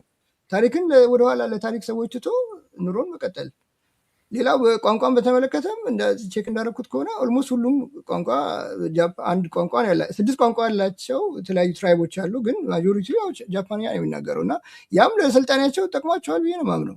እንግዲህ እኛ የግድ ሁሉ ነገር አንድ ቋንቋ ነገር ምናምን በአፍንጫ ቋንቋ ይቅር ምናምን ሳይሆን ቢያንስ ናሽናል ቋንቋ ግን የግድ ማድረግ አለበት። በቃ ይህን መቀበል ያስፈልጋል። ብሔራዊ ቋንቋ ሳይኖርሽ ብሔራዊ አገር ማሳደግ። አሜሪካኖችም እኮ እንግሊዝኛ ሲያደርጉ እኮ እንግሊዞች ብቻ አይደለም አሜሪካ ያሰደዱት እኮ ፈረንሳዮችም አሉ፣ ጣሊያኖችም፣ ሁሉም ዜጎች ጀርመኖችም ምናምን አሉ እኮ ከሁሉም ሀገር እኮ የምትሰሚያቸው ስሞች ምናምን በርግ ምናምን ቪል ምናምን እኮ የሚያሳይሽ እኮ የጀርመኖች መንደር የፈረንሳዮች መንደር እንደነበረ እኮ ነው። ግን እንግሊዝኛን ያደርጉት ያው ለአንድነታቸው ስለሚጠቅማቸው። ያ ቋንቋም ራሱ ቀላል አይደለም። ሌላ የታዘብኩት ነገር ወጪን በተመለከተ ሰዎች አስፈርቶ ጃፓን ውድ ነው ምናምን አትችለው ምናምን፣ ግን ስታዩ ዝም ብዬ በዚህ በሚሸጡና እንግዲህ አንድ ፐርቼዝን ፓወር ፓሪቲ የሚባል ያለ የሀገራትን የኑሮ ውድነት የምታስተያይበት። ያ ማለት ነው አንድን ከረንሲ ለምሳሌ የአንድ ነገር ከረንሲ በአንድ ኮመን ከረንሲ ቀይረሹ ከዛ ያ የሚገዛውን አቅም ለማለት። ለምሳሌ አሁን ሌሴ እዚህ ሀገር አሁን ስታርባክስ $7 ምናምን የምትገዢውን እዛ 3.50 ምናምን ትገዣለሽ ማለት በጃፓን ብትቀይሪው 10,000 ምናምን ሊሆን ይችላል። አዎ ጃፓን ባይዘወይ $1 ወደ 150 ነው የነሱን አካባቢ የሚመነዘረው በእነሱ ከረንሲ የን። ግን ወደ ዶላር ስትመጪው ግን ያንን እነሱ ብትከፊ ለምሳሌ $600 ብትከፊ $4 ከፈልሽ ማለት ነው። ግን በ600 የን ቡና ምናምን ትገዣለሽ እዚህ $7 የምትከፊበትን። አሁን እኛ ሼራተን ያረፍነው ቶኪዮ፣ እኔ ሜምበርሺፕም አለኝ እዚህ ፍሎሪዳ ምናምን በሱም ኤክስቼንጅ የምጠቀማለሁ። አንዳንዴ የሆነ አሜሪካን ኤክስፕረስ ስትጠቀሚም ጎልድ ሜምበር ምናምን ይሻል ምናምን ያው ዲስካውንት ምናምን የሚሰጡሽ ነገር አለ እና በዛ ምክንያት ዛን ያረፍኩት። ግን እዚህ ሀገር ለሼራተን የምትከፊው ካናዳ ምናምን የሚከፈለው ዋጋ ጋር ኦልሞስት በግማሽ ነው የዛ የጃፓን ኪራይ የሼራተን ሆቴል ማለት ነው። ማክዶናልድ ሄደናል። ማክዶናልድ እዚህ የምትከፊው እና እዚህ ፍሬንች ፍራይስ ቼክ ኮመን የሆኑ ነገሮች የምትገዥበት ዋጋ እና እዛ ከግማሽ ትንሽ ነው ከፍ የሚለው እና ፐርቼዚንግ ፓወር ፓሪቲ ስታስተያየው ኦልሞስት 100% የነሱ ቤተር ነው ማለት ነው። የጃፓን ከረንሲ ጥንካሬ ያለው ያውም እንግዲህ ኢንፍሌሽን አለ ከረንሲያችን እየወደቀ ነው ምናምን እያሉ ነው እንግዲህ ይሉ ነበረ። ግን በዛም ሆኖ ጥንካሬ አይቼበታለሁ እና አንዳንዴ ዝም ብሎ ፈርቶ ኑሮድ ነው ምናምን ብለው ምናልባት ለመሄድ ፈልገው ያሉ ሰዎች ካሉ ይህንንም ቲፕ ለመስጠት ነው። ሌላ ሲቲ ፓስ የሚባለውን በተለይ ለኮሪያ በጣም ጠቅሞናል። እሱ ነገር ማንም ሰው የትም ሀገር ሲሄድ እሱን ነገር ቢጠቀም ሁሉን ነገር ፓኬጅ ዲል ስለሚሆን ያው ዲስካውንት የኢኮኖሚውንም ትንሽ ልጥቀስልሽ ብዬ ነው። በእርግጥ ምንድነው ዋጋ ምናምን ውድ ሊሆን ይችላል። ትራንስፖርቴሽን ለምሳሌ ጃፓን ኡበር ለመጠቀም ብዬ ቼክ ሳደርግ ኡበር የሚባል ነገር የለም። ኡበር አለ ግን የሼር ራይድ አይደለም። ለታክሲዎቹ ነው የሚጠቀሙት ኡበሩን ላይሰንስ ሊሆኑ በቃ እንጂ በታክሲነት የተመዘገቡ ሹፌሮቹም ላይሰንስ ሊሆኑ መኪናው ላይሰንስ ልክ ድሮ አሜሪካ ታክሲዎች ብቻ በነበሩ ጊዜ የነበረው አይነት ሆኖ ግን ኡበር አፕን ይጠቀማሉ። እንዴት አይነት አሬንጅመንት ከኡበር ጋር እንዳደረገው አላውቅም። እና በጣም በጣም ውድ ነው ታክሲን በተመለከተ በጣም ሱፐር ኤክስፔንሲቭ ነው። ለምሳሌ አንድ ምክንያት ብነግርሽ ፉጂ አሁን እዚህ ጋር ቱር ለማድረግ ስንሄድ $120 ምናምን የከፈልነው የ10 ሰዓት ቱር ለማድረግ። ግን ከሆቴላችን በባቡር መሄድ እንችል ነበረ ግን ሪስክ መውሰድ አልፈለኩም። እንዳልኩሽ ሰዓት ላይ ስትሪክት ናቸው። 5 ደቂቃ ካለሽ አለቀቶች ነው የሚሄደው። ስለዚህ ሪስክ ላለመውሰድ ብዬ በታክሲ ሄድን። ያን ቀን ብቻ ለታክሲ ብቻ $100 ነው የከፈልነው ከሆቴላችን እዛ ለቱሩ ለ10 ሰዓት ቱር የከፈልነው እና ለታክሲ የከፈልነው ያው በእነሱ ገንዘብ ሲመነዘር ማለት ነው። እና ታክሲ መጠቀም መታሰብ የለበትም እዛ ላይ የሚሄድ ሰው ቲፕ ለመስጠት ነው። በተሻለ መጠን ያው ባቡርና አውቶቢስ በተለይ ሰብዌይ ነው በአብዛኛው ሜትሮና ሰብዌይ ነው ያላቸው። በአብዛኛው ጃፓን በተለይ ኮሪያ ባስን በብዛት ይጠቀማሉ። እና ያው እሱን ቲፕ ለማድረግ ነው። ግን ታክሲዎቹ ግን ልነግርሽ አልችልም። ጽዳታቸው፣ ዲሲፕሊናቸው ምናምን ግላቭ ብሎ ያደርጋሉ ሹፌሮቹ ምናምን በጣም ተረጋግተው ነው የሚያናግሩሽ። የሬዲዮ አይከፍቱም፣ ስልክ አያወሩም። በጣም ሪስፔክት አድርገውሽ ነው የምትሳፈሪው ምናምን ካላናገርሻቸው በስተቀር አያወሩም ምናምን። እና እሱንም ትንሽ ቲፕ ለመስጠት ፈልጌ ነው። እንደው ሌላው መነሳት አለበት ብዬ የማስበው ጉዳይ ወደ ደቡብ ኮሪያ ደግሞ ስናመራ ያ እንግዲህ በ50 ዓመታት ውስጥ ነው የሚገርም አይነት አይደለ ኢኮኖሚ ለውጥ የመጣውና ያ ለምን ሆነ ያ የሚለው ላይ ከዚህ ቀደም አንድ ውይይት አድርገን ነበረ። ኦኬ ይሄ መጽሐፍ ቀለምና ምክንያት አፍታ ወጎች ከኮሪያ የሚል የዶክተር ከበደ ታዬ ይቅርታ የዶክተር ከበደ ታዬ መጽሐፍ ነውና እንግዲህ እሱ ደቡብ ኮሪያ ተምሮ ሰርቶ ያው እየኖረ ነውና በመኖርም የማወቅ ነገር አለ ያው የማንበቡም እንደዚህ ያለና እሱ ጋር ያወራን ነበረ። ያ አንድ አሪፍ ነገር እዛ ውይይት ላይ የተነሳው መጽሐፉም ላይ የሚጠቀሰው ስለ እድገታቸው ሲያወሱ እንዲህ ስትጎበኝም አለ የተለያዩ ቦታዎች ላይ እንዴት ነው በዚህ አጭር በሚባል ጊዜ ውስጥ እንደዚህ አይነት የሚገርም ለውጥ የመጣው ለሚለው የሚመልሱት አንድ መልስ አለ። በመጀመሪያ ኮሪያ ሰው ነበራት ይላሉ። ስለዚህ ሰው ነው በቃ ያንን የሰራው። እንግዲህ ሰው ስንል የሚበላ የሚጠጣ የሚተነፍስ ምናምን ለማለት አይደለም። ምን አይነት ሰው የሚለውንም ለትውልድ የሚያስብ በደንብ ማገናዘብ የሚችል አእምሮውን የሚጠቀም የሚለውን እሱን ስንነጋገር ነበር እና ተራራ በተራራ የሆነች ሀገር በተፈጥሮ ሀብት በዚህ ግባ የማትባል ሀገር እንዴት በ50 ዓመት ውስጥ እንዲህ አይነት ለውጥ ለሚለው ይህንን ነበረ በመጽሐፉ የተቀመጠውና ካፒታል ላይ ነው ኢንቨስት ያደረጉት። ያ ሰው የሚለው ነገር እና ሀገርን ለመለወጥ እውነተኛ የሆነ ቁርጠኝነት ያላቸውና ይቻላል ብለው የሚያስቡ ለትውልድ የሚያስቡና እሱ በቃ አሁን ወደ ኢትዮጵያ ማምጥቼ ሳስበው እንደዚህ አይነት ሰዎች ልንሆን ያስፈልጋል። አንድ ነገር የሚገርምሽ እዚህ ላይ ማንሳት የምፈልገው ኢኮኖሚክስ እንግዲህ እኔ ተምሬያለሁ ያው ነግሬሻለሁ ከዚህ በፊትም በቃ ቤስት ሪሶርስ ማንኛውም አገር ሊኖረው የሚችለው ሪሶርስ ሂውመን ካፒታል ነው። ዋናው ማንም ሀገር ትኩረት አድርጎ ኢንቨስት ማድረግ ያለበት ሰው ላይ ነው። ምክንያቱም የፈለገ ወርቅ ቢኖርሽ የፈለገ አልማዝ ቢኖርሽ ምናምን የሰው ጭንቅላት ተጠቅመሽ ያንን ወርቁን ጥቅም ላይ ካልዋልሽው ያ ሪሶርስ ላተንት ነው። በቃ ምንም ደል ነው። ምንም ጥቅም ላይ የማይውል ሪሶርስ ዝም ብሎ አለሽ ግን የለሽም። እና ያንን ሪሶርስ ግን ወደ ጥቅም ላይ አውሎ አገር ለማሰልጠን ምናምን ለመቀየር ዋናው ትልቁ ካፒታል ሂውማን ካፒታል ነው ተብለን የተማርነው። እና ቅድም የጃፓን ላይ ስለ ትምህርትን በተመለከተ ጠቀስ አድርገሽ ነበር እና አንድ እንትን ላይ ጃሬድ ዳይመንድ የጻፈው አፒቫል የሚባል መጽሐፍ ላይ 7 ሀገሮችን ጠቅሶ እንዴት ከክራይሲስን እንዴት ወደ ለሀገራቸው እድገት እንደቀየሩት 7 ሀገሮች ውስጥ ጃፓን አለችበት። እና ምንድነው እዛ ላይ የተረዳሁት ትምህርትን በተመለከተ በጣም ሲሪየስሊ ነው ትምህርት ላይ ኢንቨስት የሚያደርጉት። እንደውም ብዙ እናቶች ቤት እንዲሆኑ ይደረጋል። ማስተርስም ምናምንም ተምረው ለልጆቻቸው ሲሉ ልጆቻቸውን ሄልፕ ለማድረግ ሲሉ ቤት ሃውስ ዋይፍ ይሆናሉ። ጀስት ዲሊበሬት ልጆቻቸው ላይ ኢንቨስት ለማድረግ እና ሌላ የተለመደው ለምሳሌ አውሮፓ፣ አሜሪካም አፍሪካም ቢሆን የተማሪ እና የመምህራን ጥምረት ሃየር ክላስ ስትሆኚ ነው ቤተር ስኩል ስትሄጂ ነው አይደለም የተማሪው ቁጥር የሚያንሰው ከአስተማሪው። ለምሳሌ አንድ አስተማሪ 20 ሰው ብቻ 30 ሰው ሊያስተምር የሚችለው ወይ ሀብታም ትምህርት ቤት ነው ወይ ፕራይቬት ስኩል ነው ወይ አላር ላይ በቃ የተሻለ የሚባለው ትምህርት ቤት ነው። ጃፓን ግን ሪቨርስ የሚጠቀሙት ሪቨርስ ምንድነው? አነስተኛ ገቢ ያላቸው ሰዎች ጋር ነው ሆነ ብለው ጥምረቱን የሚቀንሱት። ለምንድነው? አነስተኛ ገቢ ያላቸውን እንዲያውም ሞር እገዛ የሚያስፈልጋቸው ቤት ውስጥ ወላጆቻቸው ወይ ላይማሩ ይችላሉ ወይ ብዙ ሰዓት ስለሚሰሩ ጊዜ ላይኖራቸው ይችላል። የወላጅ እገዛ ስለማያገኙ በሚል ያንን ለማካካስ የአስተማሪ ተማሪ ጥምረቱ ሪቨርስ ነው የሚጠቀሙት። የአነስተኛ ገቢ ያላቸው ሰዎች ናቸው በትንሽ ለምሳሌ አንድ አስተማሪ 20 ሰው የሚመደብላቸው። ለምሳሌ ከፍተኛ ገቢ ያላቸው ወይ መካከለኛ ገቢ ያላቸው 50 ተማሪ አንድ ክፍል ቢኖር ለአነስተኛ ገቢ ላላቸው ግን 20 ነው የሚደረገው። ሊበሬትሊ አንደኛ እነዛም ወደኋላ እንዳይቀሩ እኩል እንዲሆኑ እንደገና እነዛ ቤት ውስጥ እገዛ ስለማያገኙ አስተማሪ እንዳይገዛቸው። ፊንላንድም የሚገርምሽ ትምህርት ፖሊሲያቸው በጣም ሄጄ ነበር የዛሬ 2014 መሰለኝ እና የሆነ ኢትዮጵያ ማቀው ቤተሰቦች ጋር ሆስት አድርገው ይኖር ያለው እና እነሱም ሲነግሩኝ በጣም ነው ትምህርት ላይ ኢንቨስት የሚያደርጉት። እንግዲህ አንድ ምን እንማራለን የሚለው አሁን ቅድም ኮሪያም ካደገችበት እንትን አንጻር ትምህርት ላይ ነው። ጃፓን ፊንላንድ አሁን ለምሳሌ ምንድነው ፖሊሲያቸው መሰለሽ የሀብታም ሰፈር የድሃ ሰፈር የሚባል የለም። ቀላቅለው ነው የሚያሰፍሯቸው። እንደገና ደግሞ ትምህርት ደግሞ ለሁሉም እኩል ነው የሚሰጠው። ተመሳሳይ የትምህርት ደረጃ ነው የሚሰጠው። ኢቭን ምግብ ሁሉም ተማሪ ምግብ ትምህርት ቤት ውስጥ ነው የሚመገበው እና በቃ የተመጣጠነ ምግብ ለሁሉም ተማሪ እኩል ነው የሚሰጠው። የሀብታም ልጆች፣ የድሃ ልጆች፣ ኢሚግራንቶች፣ ዜጋዎች ምንም ልዩነት የለም። እንደገና ከማስተማራቸው ከምግብ ድጎማ ተጨማሪ ኤክስትራ ካሪኩላር አክቲቪቲስ መንግስት ነው የሚሸፍንልሽ። መዋኘት ብትፈልጊ፣ ዘፈን ፒያኖ ምናምን መማር ብትፈልጊ፣ ጂምናስቲክ መስራት ብትፈልጊ እንደ ፍላጎትሽ ኤክስትራ ካሪኩላር አክቲቪቲ አፍተር ስኩል ፕሮግራም ራሱ ትምህርት ቤቱ ነው የሚወስነው። እና ሂውማን ካፒታል ላይ ኢንቨስት ማድረግ ምንም በቃ ዛሬ ነገር የምትዩ ነገር አይደለም።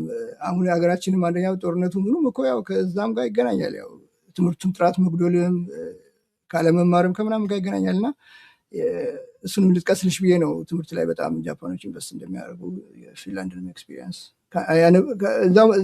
ጃሬድም ደግሞ ታለ የሚገርምሽ እዛ ልጆቹ የነገሩኝን ያረፍኩባቸው ሰዎች የነገሩኝን ስለ ፊንላንድም ዲስከስ አድርጓል። እና ይህንን እንትን ሪሶርስ እጥረት ሲኖርሽ እዛ ላይ ነው ሂውማን ካፒታል ላይ ነው ኢንቨስት ማድረግ ያለብሽ። አንድ ነገር እንደገና ኢኮኖሚክስ ላይ ትዝ ያለኝ ሌላው ምንድን ነው የኢኮኖሚክስ ጂኦግራፊ የሚባል አለ ትምህርት እና ህንድ ነበር ፕሮፌሰሩ ያስተማረን። ምን አለን? ዋት ኢዝ ዘ ግሬተስት ሪሶርስ ኦፍ ጃፓን አለን። እና የተለያየ ሰው አለ ውሃ ነው ምናምን ሚነራል ነው ምናምን ብዙም ሰው የሰው ካፒታል ነው ምናምን የሚል መልስ ሰጠው። ከዛ ምን አለ? ዘ ግሬተስት ካፒታል ኦፍ ጃፓን ኢዝ ሪሶርስለስነስ።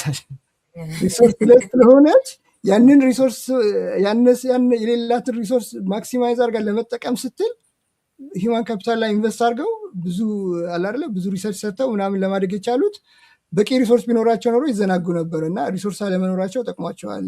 የሪሶርስ ሾርቴጅ ያለባቸው ያ ኢኖቬቲቭ እንዲሆኑ ረድቷቸዋል ምናምን ብሎ ነገርን አስታውሳለሁ።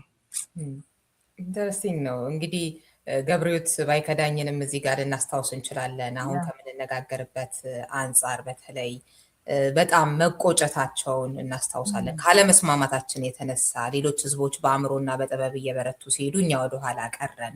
ለምንድን ነው እዚህ ጋር የደረስንበት የሚለው ይሄ የማያባራ ጦርነት ጉዳይ እሱስ ለምን የሚለውም በእርግጥ ከማሰብ ከምናምን ጋር በደንብ አድርጎ ከማገናዘብ ጋር ወደፊትን ቅድም ሰው ነበራት የሚለውን ሰው ከመሆን ጋር ይገናኛል ብዬ አስባለሁኝ።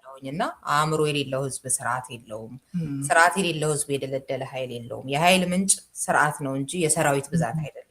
ስርዓት ከሌለው ሰፊ መንግስት ይልቅ በህግ የምትኖር ትንሽ ከተማ ሙያ ትሰራለች እያሉ የሚገልጹት አለና ያኔው ቁጭት አሁንም እየኖርንበት ነው ያለ ነው፣ ገና አልተፈታም። እና እንዴት ተደርጎ ራሳችንን ሰው አድርገን እንወልዳለን? ሰው የሆኑትንስ እንዴት አድርገን ማድመጥ እንችላለን? ይሄ ከማያባራ ጦርነት መውጣት፣ ስለ ትውልድ ማሰብ፣ የትምህርት ጉዳይ ላይ መስራት፣ ሰው ላይ መስራት ማለት ነው። ምንም ዋጋ የለውም። የሆነ ወቅት ላይ የሆነ ነገር ቢሰራ ያው ያልተሰራ አይምሮ ከሆነ ያፈርሰዋል ያንንም። እና እሱን ነገር እንዴት አድርገን እንግዲህ ለምንሰራው ማሰብ ያለብን ይመስለኛል። ከመለያየታችን በፊት ሳልለው ባላልፈው ቆይ እዚህ ላይ አሁን ማጠቃለያ ከሚሄድ በፊት ሰው ብቻውን ሳይሆን ሲስተምም እንዴት ኢምፖርታንት እንደሆነም ትረጃለሽ። ሳውዝ ኮሪያ ስትሄጂ አሁን ሳውዝ ኮሪያ ያው ስርዓትንም ለመስራት ሰው የሚለው ነገር ግድ ነው። ግን 1950 ላይ መሰለኝ 1945 ከ1910 እስከ 45 በጃፓን ቅኝ ነበሩ። ሁለቱም ኮሪያ አንድ ሀገር ሆነው ማለት ነው፣ ሳውዝ እና ኖርት ኮሪያ። ከዛ 1945 ላይ ያው ሁለተኛ ዓለም ጦርነት ሲያበቃ ኖርት ኮሪያን ራሽያ ያው ምስራቁ ወገን ያዘ፣ እነ ቻይና ምናምን ኮሚኒስት ቀመሱ። ኖርት ኮሪያን ደግሞ ልክ ምስራቅ ጀርመንና ምዕራብ ጀርመን እንድትከፋፈሉት ማለት ነው። ከዛ ከ1945 በኋላ አሜሪካኖች ነበሩ ኮንትሮል የሚያደርጉት ጃፓንንም አሜሪካንም ማነው ሳውዝ ኮሪያንም ሳውዝ ፓርቱንም። ከዛ 1950 ላይ ያው ኮሪያኖች ወረራ አደረጉ እና በዛ ምክንያት የኮሪያን ዋር የሚባል ነበራቸው። 3 ዓመት ይሁን ዓመት ተዋግተዋል። ኢትዮጵያኖች የተዋጉበት ማለት ነው ከ1953 አካባቢ መሰለኝ በፈረንጆቹ። እና በዛ ምክንያት እነኛ ወደ ሶሻሊዝም ቀርተዋል፣ እነኚህ ወደ እንትን ቀርተዋል፣ ወደ ካፒታሊስት ሆነዋል። እና እንግዲህ የሚገርምሽ ነገር ብዙ ኮሪያኖች ጋር ሳናግርም ወደ ዴምዝ የሚባል ዲሚሊታራይዝድ ዞን የሳውዝ ኮሪያ እና የኖርዝ ኮሪያ ድንበር ድረስ ሄደናል ለቱር ማለት ነው። አንድ ሰዓት ተኩል ምናምን ድራይቭ መሰለኝ። እና እዛ ስንሄድ ቱር ጋይዷም ስታወራ ሌሎቹም ከኮሪያኖች ጋር በተለያየ አጋጣሚ ሳወራ ሳውዝ ኮሪያን የሚል ቃል ፍጹም አይጠቀሙም። ሳውዝ የምትለውን ቃል ሰምቼም አላውቅም። ኮሪያን ነው የሚሉት።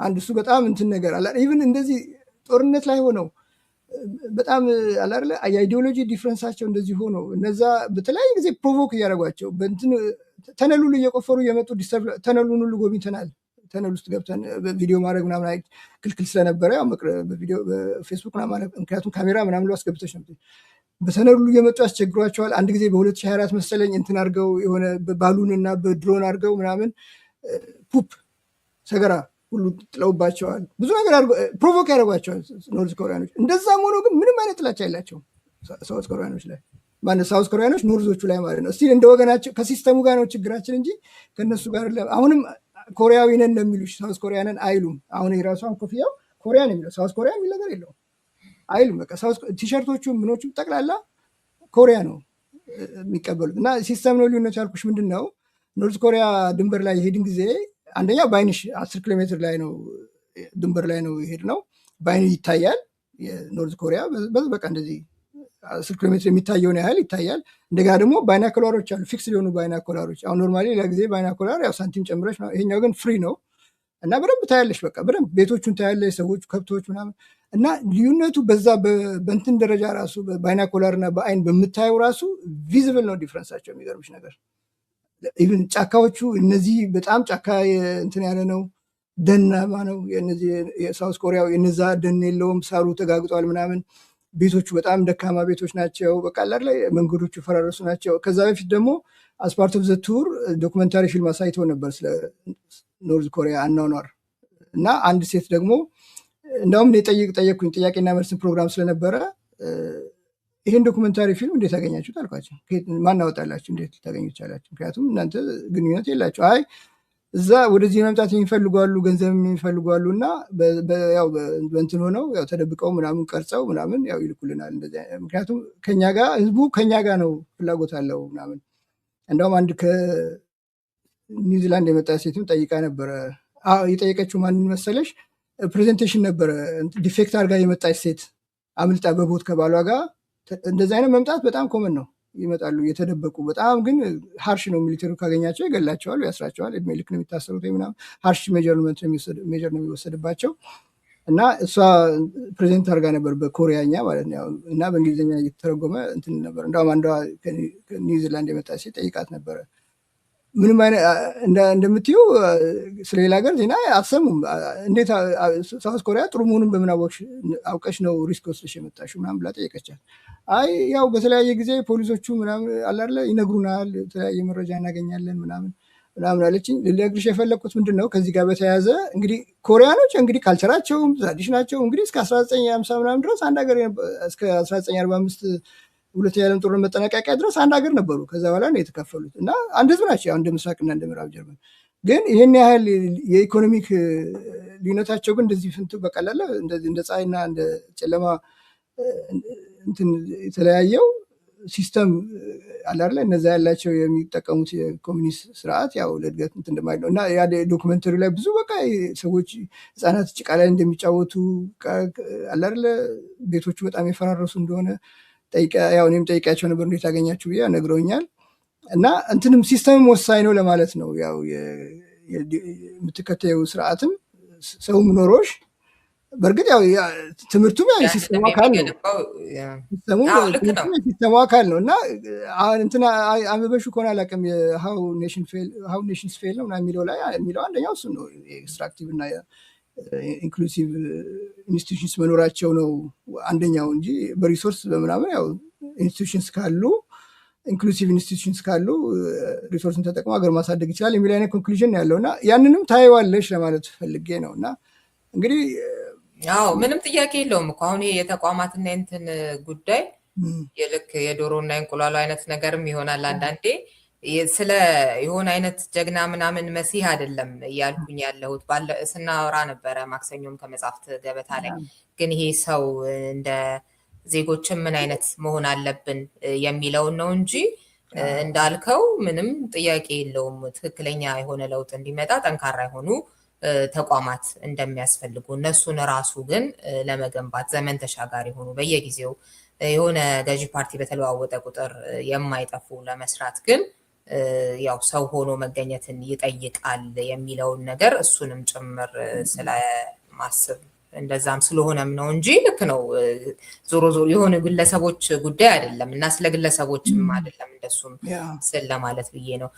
ሌላው ቅድም የጠቀስኩት ዶክተር ከበደም የፌስቡክ ላይ ጽፎ ያየሁት ነበር 115 ሚሊዮን በ2025 የተሸጡ መጽሐፍት ብዛት ማለት ነው ደቡብ ኮሪያ ላይ በ2025 ማንበብ ባህል እንዳለ ያ እንደሱ አይነቱ ነገር እና ይሄ የማሰብ ጉዳይ ላይ የአእምሮ ጉዳይ ላይ እንደዚህ የመስራቱን የስርዓትን ጉዳይ የትምህርትን ከምንም ነገር ደግሞ በላይ ያንን ሁሉ ነገር ስለመለወጥ ለማሰብ እንደ አንድ ሀገር ልጅ ማሰብ ሀገሬ ብሎ መቀበል ያስፈልጋል አይደለ? መጀመሪያ ሀገር ስለመለወጥ ስናስብ እና አሁን ባለው ሁኔታ ግን ገና አንዳንዴ በታሪክ እየሄድን እየተጣላን በአሁን ባለው ሁኔታም ደግሞ ሀገር ሊያፈርስ በሚችል አይነት ሁኔታ እየተጣላን ኢትዮጵያን መጀመሪያ ደረጃ የሆነ ነገር ጥቅሜ ተነካ ተብሎ ሲታሰብ ተነክቶ የሚሆን አንዳንዴ ሳይነካም ኢትዮጵያ ትፍረስ ወደሚባል ነገር እየተካሄደ ግን ሊመጣ አይችልም። መጀመሪያ ሀገር የሚለውን አይነቱን ሀሳብ አእምሮ ውስጥ ማስገባት ያስፈልጋል የሚለው ወሳኝ ነገር ይመስለኛል እና አንተም ማሳረጊያ ጥቂት በለና እንግዲህ ማሳረጊያ የምለው ብዙ ነገር ነው። ምንም እንኳን ኢትዮጵያውያኖች አይደለም አሜሪካኖች ብዙ ሌላ ሰለጠን የሚሉ ሀገሮች ሄደው ስልጣኔ ምን እንደሆነ ጃፓን ሄደው ማየት አለባቸው ነው የምለው። ምክንያቱም በቃ እንትን አይደለም የቴክኖሎጂ ምናምን እሱ በጣም ብዙ ኢምፕሬሲቭ ነገሮች አሉ። እኔ እንደውም ዝም ብዬ አነስተኛውን የጠቀስኩልሽ ያንንም ብዙም ስላልቆየው ደግሞ ብዙም ያላየኋቸውም እያሉ ያላየኋቸውም ነገሮች ይኖራሉ። ያው በኤሌክትሮኒክስ ቴክኖሎጂ ያው በጣም እንዳደጉ ነው የሚታወቀው። ግን በቃ አሁን በቃ ከሁሉም ነገር በላይ መማር ያለብን ከነሱ ጋር ትህትና፣ በቃ መከባበር፣ ቅንነት ታያለሽ፣ ፊታቸው ላይ ይታያል። በቃ ለምሳሌ አሁን ኦፍላይንም ባለፈው ነግሬሽ ነበር። ለምሳሌ አሁን አሜሪካኖች ሲያዩሽ የሆነ ብልጭ ድርግ የሚያደርጓት ፈገግታ አለች አለ ጽፌ ነበር ስለሱ እንዳው ያባራል ወይ ሪል ነው ስማይላቸው ወይ ስማይል አያደርጉም። በቃ እና ይህን ሲ ስማይል እኮ አይን ነው የሚስቀው ይባላል። አይናቸው ላይ ታያለሽ የምር ከሆነ እና በቀላሉ ነው የሚደሰቱት። የሚገርምሽ አሁን እዛ ዲዝኒ ላይ ምናምን ለአንቺ በቃ ኦርዲናሪ ሊሆን የሚመስልሽ ነገር ሲስቁ ድልኞች ናቸው። በቃ በትንሽ ነገር ይስቃሉ፣ እንትን ያደርጋሉ ምናምን። እርስ በርስ በጣም ነው የሚከባበሩት። ይሄ የሰዓት ማክበርን ከነሱ መማር እንችላለን። ጽዳት ምሳሌ ቆሻሻ መጣያ አሁን ኢትዮጵያ ለምሳሌ ድሮ ጽዱና አረንጓዴ ምናምን እንሳተፍ ነበር እና ቆሻሻ መጣል እንትናታ ቢያንስ በኪሳችሁ ይዛችሁ ሌላ ቦታ ቆሻሻ መጣያ ስታገኙ ጣሉ። ቆሻሻ መጣያ እኮ የለም ምናምን ይልሻል። እዚህ ጋር ግን ቆሻሻ መጣያ አንድ የለም። ጃፓን እኔ ያየኋቸው ከተማዎች ውስጥ መንገድ ላይ ግን ቆሻሻ ካየሽ ቅጠል ነው። እኔ ምንም የማጋነው ነገር የለኝም። በቃ ዝናብ በጣም ይዘንብ ነበረ። ዝናብ ራሱ እንደዛ በጣም ዶፍ እየወረደ መንገድ ላይ የተኛ ውሃ ምናምን አታገኝም። ያ የሚያሳየው ለምንድን ነው? አሁን ኢትዮጵያ ለምሳሌ አንድ ጊዜ ዝናብ ሲዘንብ ጎርፍ ይሞላዋል። አንደኛው ዋና ምክንያቱ ምንድነው? የቆሻሻ የዝናብ መውረጃ ቱቦ ውስጥ ኦልሬዲ ቆሻሻ አለ፣ ደረቅ ቆሻሻ ደፍኖታል፣ ወይ ደግሞ ከሽንት ቤት ፍሳሽ ጋር ተገናኝቶ ተደፍኗል። ይሄኛው ሰበብ ነው የምናደርገው ጽዳትን በተመለከተ ኢንፍራስትራክቸሩ ስለሌለ ነው ምናምን ላለ እንጂ ካልቸር ነው። ግን ዋናው ትራዲሽን ነው። በቃ ይሄ ልክ ቤትሽ ውስጥ እንደ ማቆሸሽ እንደሚደብርሽ ሁሉ አልጋሽ ላይ ምናምን ቆሻሻ አትይም አይደለም። ከተማውም እንደ ቤትሽ ነው ማየት ያለብሽ። ያው ነው በቃ የጋራ ቤትሽ ነው መንገዱ እና በዛ የጭንቅላ ጉዳይ ነው ለማለት ፈልጌ ነው። ቆሻሻ መጣያ ስላላቸው አይደለም ቆሻሻ መንገዱ ቆሻሻ ያለው ነው። ግን መጀመሪያውኑ ዲሲፕሊናቸው ምንድነው? መንገድ ላይ አይበሉም። በቃ መንገድ ላይ መንገድ መሄጃ ነው የሚል ቅድም እንዳልኩሽ ሁሉ ነገር በቦታው ነው የሚለውን ነው የሚጠቀሙት። መንገድ መሄጃ ነው፣ አውቶቡስ ማውሪያ አይደለም። ስልክ ምናምን አያወሩም አውቶቡስ ላይ። በቃ ብቻ ሌላው በጣም አሜሪካ ማንም ዜጋ መማር የሚገባ ጉዳይ ምንድነው? የሌላውን ስሜት እንትን ማድረግ፣ የራስሽ ለራስሽ ብቻ ሰልፊሽ አለመሆን፣ የሌላው ሰውንም ኢንትረስት መጠበቅ። ኢሞሽናል ኢንቴሊጀንስ እንግዲህ የራስሽን ኢሞሽን መቆጣጠር፣ የሌላው ሰውንም ኢሞሽን መጠበቅ ምናምን ከሚለው ጋርም ሊሄድ ይችላል እና ሌላውን ሰው ማክበር። ሌላው ደግሞ በጣም የምንማረው ማንኛውም ዜጋ ሊማር የሚገባ ምንድነው? ሰርቪስ ቲፕ ስለሰጠሽ ወይ ስለመሰገነች ላይ በቃ በተፈጥሯቸው ሰርቭ ማድረግ ያስደስታቸዋል። በቃ ሰርቪስ ኢዝ ኢን ዜር ብለድ ማለት ትችላለች። ለምሳሌ ከአውቶቢስ ወርደን ምናምን ከንትን ከዚህ ሊሞዚን አውቶቢስ ይባላል፣ ለስሙ ሊሞዚን ይሉታል። ግን 6 ብር አሁን ከፊ ከኤርፖርት እስከ ሆቴል ድረስ እና ሹፌሩ ሻንጣን ጭኖ እንትኑት የሻንጣ መግቢያ ውስጥ አስገብቶ እንደገና ሲመጣም አውርዶ ሰጥቶን ምንም ቲፕም ኤክስፔክት አያደርግም። እርሱ ነው የሚያመሰግንሽ። እንደውም ደግሞ ሲያመሰግንሽ እነዚህ ቦ ያደርጋሉ። የምራቸው ነው ቦ የሚያደርግ አለ አይደለ? እንደ እንትን ነው። ሪሴፕሽን ላይም ለምሳሌ ሰው ሲያስተናግዱ ሆቴል ተራይዘሽ ምናምን እየጠበቅሽ ለመስተናገድ እያለሽ እስክትመጪ ድረስ አይጠብቁሽም። እነሱ ጋር እስክትሄጂ መጥተው ፈገግታ ሳይ በቃ ዌልከሚንግ ናቸው። መጥተው ምንድነው እንድረዳ የምትፈልገው ስማይል አድርገው ምናምን ብለው በቃ በደንብ እንትን የሚያስተናግዱሽ። ሌላ ሁሉም ነገር በቦታው ነው የሚለው ላይ ለምሳሌ እኔ ያረፍኩ እንግዲህ ሌላ ሆቴል አላውቅም፣ ያው ስላረፍኩ ሆቴል ነው የማውቀው። ለምሳሌ ትጎ ብለሽ ምናምን ምግብ ሬስቶራንት ይዘሽ መሄዳች መብላት ከፈለግ እዚህ ነው። መኝታ ቦታ መኝታ ነው አይነት ነገር መሰለኝ። ሩም ሰርቪስ ምናምን አይሰጡም። መብላት ከፈለግ መመገቢያው ጋር ና ያ መተኛ ነው አይነት ነገር ይመስለኛል። እንትን በእርግጥ ከውጭ ይዘሽ ብትገቢ ምናምን የፈትሽሽ ቼክ የሚያደርግሽ የለም፣ ግን ያው ትራዲሽናሊ እንደዛ ነው። ሰርቪስ በጣም በቃ አላለ ውስጣቸውን ያለው ጽዳታቸው ስነስርዓት። ይሄ ሰልፍ ለምሳሌ እኛ ጋር እንደሆነ አውቶቡስ ሲጠበቅ ግፊያ ነው ምናምን በቃ ማን ቀድሞ እንደመጣ እኮ ይታወቅ። አሁን እኮ ታክሲ እኮ ተራ አስከባሪ የሚባል አለ፣ ግን ታክሲዎቹ እኮ ማን ቀድሞ እንደመጣ ማን ሁለተኛ እንደሆነ ያውቃሉ አይደለም። ዋት ዱ ሃቭ ቱ ፔይ ሰምበዲ ኤልስ የእነሱን ተራ እንዲያስከብርላቸው እና እንትንሽን አውቀሽ ቀድመሽ አለመምጣትሽን አውቀሽ ራስሽ ተራሽን ጠብቀሽ መሄድ እና ሰው መርዳት ደግሞ መርዳትን በተመለከተ ሳንቲም ፈልገው ከአንቺ ሌላ ምስጋና ፈልገው ምናምን ሳይሆን ስለሚያስደስታቸው ነው የሚረዱሽ። በቃ ፊታቸው ላይ ታነቢያለሽ እኮ ረድቶሽ ያመሰግንሻል። ጭራሽ ቦታ እንግዲህ ታይሽ አውቶቡስ ሊጠብቅ የቆመ ሰው ባቡር ሊጠብቅ ለሆነ ስራ ጉዳይ የመጣ ሰውዬ የራሱ ቢዚ ሆኖ እያለ እኔ ምንም አይቶኝ የማያውቅ ሰውዬ እንትን ብሎ ጊዜውን አጥፍቶ ይዞኝ ቦታ ድረስ ይዞኝ ሄዶ አሳፍሮኝ ምናምን እና ፉል እንትን ነው በቃ ፉል ሰርቪስ ነው የሚሰጡሽ። እንትን አይደለም የማስመሰል የለበጣ ምናምን አይደለም። ቋንቋ አለማወቃቸውን እንኳን እንደ ኤክስኪውዝ አይጠቀሙበትም። ለምሳሌ ሌላው 7-11 የሚባሉ ኮንቪኒየንት ስቶሮች ምናምን መመገቢያ እንትን አለ፣ የምግብ እቃዎች መሸጫ ብቻ አለ። መመገብ ትችያለሽ ውስጥ ገብተሽ። እሱን ቀድሜም ቼክ አድርጌ ነበረ እና ኮመን ነው በቃ የስልክ አት ነገር ነው የሚሸጠው። የባቡር ቲኬት መግዛት ትችያለሽ፣ የስልክ ሲም ካርድ መግዛት ትችያለሽ። ብዙ ነገር አገልግሎት አለው። እና ከዛ ልጄ የሆነ 7-11 የሆነ ነገር ፈለገች እንትን ስሙዚ አንድ ጊዜ ገሳ ስለነበረ ስለወደደችው እዛው ነው ራስሽ ፍሮዝን አድርገው ያስቀምጡታል። ራስሽ ነች ጨምቀሽ ምናምን እንትን የምታደርጊው አለው ኢንስትራክሽን አለው፣ ብዙም አይከብድም። እና እኒድ ስትለኝ ስጠይቅ ነገሩኝ፣ እዚህ ቦታ ታጥፈ እዚህ ቦታ። ከዛ በኋላ አንድ ቦታ ላይ የሆነ የራሱ እኮ ያን አይነት ሰርቪስ የሚሰጥ እኮ ሬስቶራንት ባለቤት የሆነ ሰውዬ እኮ ነው ወጥቶ ግማሽ መንገድ ወስዶ አሳየኝ። ያው እና እዛ ጋር ልል ብሎ አሁን ለምሳሌ ቱርክ ሄደናል። ቱርክ አሁን ጎትቶ ሊያስገባሽ ነው የሚፈልገው እንጂ እሱ ቤት ሌላ ቦታ ነው የምፈልገው ቦታ አሳይኝ ብትይው አያሳይሽም። ራሱ ጋር ነው ጎትቶ ማስገባት። እነዚህ ግን እንትን ናቸው በቃ የአንቺን ፍላጎት ነው የሚጠብቁልሽ። እዚህ ያለ ለምን አገዛ ምን ፈልገህ ነው ምናምን አይሉሽም። ሌላ ቦታ አሁን እንደዛ ነው ሊሉሽ ይችላሉ። አሁን ኢትዮጵያም ቢሆን የሆነ ተመሳሳይ ዕቃ የሚሸጥበት ሱቅ የቱ ጋር ነው ብለሽ ብጠይቂው እኔ ጋር እኮ አለ ምናምን የሚልሽ እንጂ አያሳይሽም። እነሱ ግን የአንቺን ፍላጎት ነው የሚጠብቅ።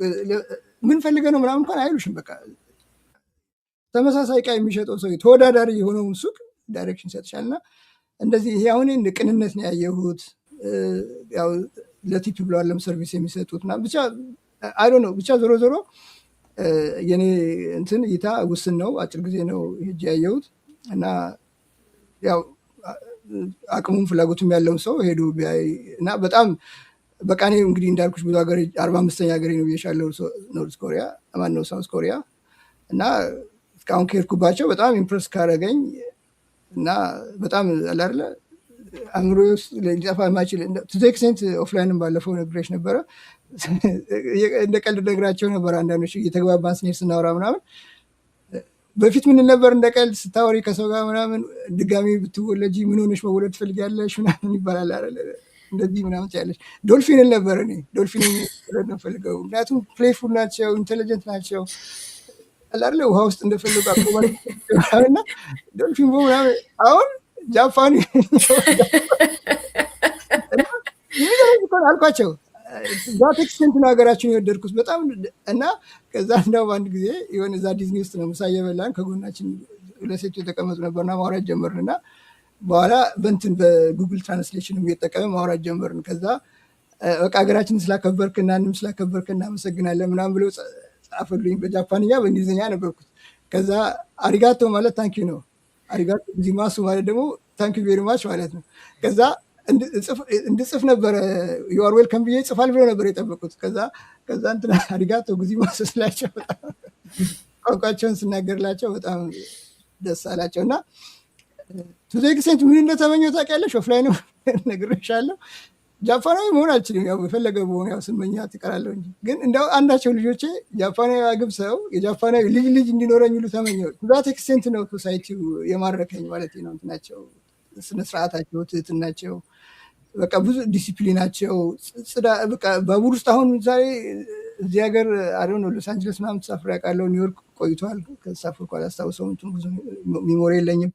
እና ብዙ ጊዜ ባቡር ውስጥ በቃ ቆሻሻ፣ ጫጫታ ምናምን ሰማይ፣ እዛ ግን ጥድት ያለ ነው በቃ ኢቭን ባቡር ውስጥ ራሱ። በእርግጥ አብዛኛው የባቡር ተጠቃሚው ያው ደንበኛ ሚድል ክላስ የምትዩ ስራ የሚሄዱ ምናምን በደንብ ዌል ድረስድ የሆኑ በቃ ደንበኛ ደስ። አሁን አሜሪካኖች የቢሮ ሰራተኞች ሳይቀሩ ኬርለስ ነው አለባበሳቸው፣ ስኒከር ምናምን ቲሸርት ምናምን። እዛ ግን በቃ ሁሉ ጽድት ያለው አለባበሳቸው ራሱ በደንብ በቃ እንትን ጠብቀው ነው። ሌላ ቅድም በኋላ መለስበታለሁ ያልኩሽ የፖፑሌሽን ሳይዛቸው እና የዲሲፕሊናቸው ጉዳይ። ለምሳሌ አሁን 37 ሚሊዮን የሚያስተዳድር አገር ከተማ በጣም ክራውድድ እንደሚሆንና በቃ ግፊያ እንደሚኖር፣ ውዝግብ ግርግር እንደሚኖር ምናምን ነው ኢማጂን የምታደርገው። አዲስ አበባ 8 ሚሊዮን ህዝብ አለ፣ 10 ሚሊዮን ህዝብ አለ ይባላል እና በቃ ሁሉም ቦታ ክራውድድ ነው፣ ግርግር ነው፣ ግፊያ ነው ምናምን። እዛ ግን አንድ ቦታ ባቡር ጣቢያ ፒክ አወር ላይ በጣም ሰው ሁሉ በሚጣደፍበት ሰዓት እንኳን እንትን የለም፣ ግፊያ፣ ሁሉ ነገር ኦርደርሊ ነው። ኦርደራቸውን ስጠብቀው ስለሚሄዱና ግርግር ስለሌለ በቃ ኖቲስ አታደርጊውም ራሱ የፖፑሌሽን ብዛት ብዙ መኖሩን ራሱ። በተለይ ሜዳ ላይ መንገድ ላይ ምናምን ያው ባቡሩ አብዛኛው ሰዎች ውስጥ ነው የሚሄደው። ያው ባቡር መጠበቂያ ውስጥ ምናምን ግርግሩ ራሱን የቻለ ከተማ ነው የሚመስለው። እንትን ሄደን ነበረ ኪዮቶ የሚባል ሌላም ሁለተኛ ከተማቸው፣ እንደውም በፊት ዋና ከተማቸው ነበረ። እዛም አንድ ቀን ሄደናል። በፈጣን ባቡር ቡሌት ይሉታል 260 300 ማይል ፐር አወር ነው የሚሄደው እና ሁለተኛ ከተማዎችን አይተናል። በጣም ኢምፕሬሲቭ ነው። በጣም ሂስቶሪክ ከተማ ነው። እሱም ደስ ይላል። እና እዛም ስንሄድ ያው ግርግሮች ምናምን አሉ ባቡር ውስጥ ምናምን፣ ግን ሜዳ ላይ መንገድ ላይ ምናምን በቃ ሁሉ ነገር ዲሲፕሊን ነው፣ ሁሉ ነገር ኦርደርሊ ነው። 37 ሚሊዮኑ የት አለ ነው የምትይው በቃ። እና እሱን የስርዓት ጉዳይ ግርግር መኖር አለበት የሚለውን ማድረጋችን በቃ ስነስርዓት ካለ ሰው ይበዛም፣ ሁሉም ሰው የራሱን እንትን ጠብቆ አለ አይደለ ተራውን ጠብቆ የሌላውንም እያከበረ ከሄደ እንትን ራሱ ስልክ ላይ ለማውራት ምናምን እሱ ብዙ ብቻ 1 ሚሊዮን አንድ ነገር ነው። ኢትዮጵያውያን ብቻ ሳይሆን አሜሪካኖችም ጭምር ሌላውም አውሮፓውም መማር ያለበትና ካላቆምሽን በስተቀር ማውራት። እሺ፣ አመሰግናለሁ በጣም አስቻለው ስላካፈልከን ያገኘኸውን ትምህርት በጣም አመሰግናለሁ። እሺ ሬት ነው አመሰግናለሁ። እሺ እንግዲህ እነዚህን ለውጦች ሊያመጡልን የሚገባቸው ትምህርት ቤቶቻችን፣ የሃይማኖት ተቋሞቻችን፣ የተለያዩ ልንጠቅሳቸው የምንችላቸው ምን እየሰሩ ነው የሚለውን ነገር ስንፈትሽ ዞሮ ወደ ሰው እንመጣለን እና በምንችላት መጠን ሰውን የመስራት ስለ ሀገራችን የማሰብን ጉዳይ ቸል አንበል ማለት ፈልጋለሁ። በዚህ አጋጣሚ ከብዙ ዓመታት በኋላም ጃፓን እንደምን ሰለጠነች፣ ኮሪያ እንዴት አደገች ከማለታችን በፊት ዛሬ ማስተካከል ያለብንን ጉዳዮች ከልባችን እንስራባቸው። ኢትዮጵያ እንደምን ሰለጠነች የምትባል ሀገር እናድርጋት የሚለው መልእክቴ ነው። አብራችሁን ስለነበራችሁ እጅግ አድርገን እናመሰግናለን። በሚቀጥለው ሳምንት ደግሞ ከሌላ እንግዳ ጋር አቆያችኋለሁ። ሰላም። ምንጊዜም ሚዲያ የዕለቱ ጉዳይ ከመጽሐፍት ገበታ፣ ከአድማጮች መድረክ መስታወት፣ የቅዳሜ ወጎችና የተወልደ እንግዳ መደበኛ ዝግጅቶቻችን ናቸው። 703 475 6309 ስልካችን፣ ምንጊዜም ሚዲያ @gmail.com የኢሜል አድራሻችን ነው። ሰብስክራይብ በማድረግ ቤተሰብ ይሁኑ። ምንጊዜም ኢትዮጵያ።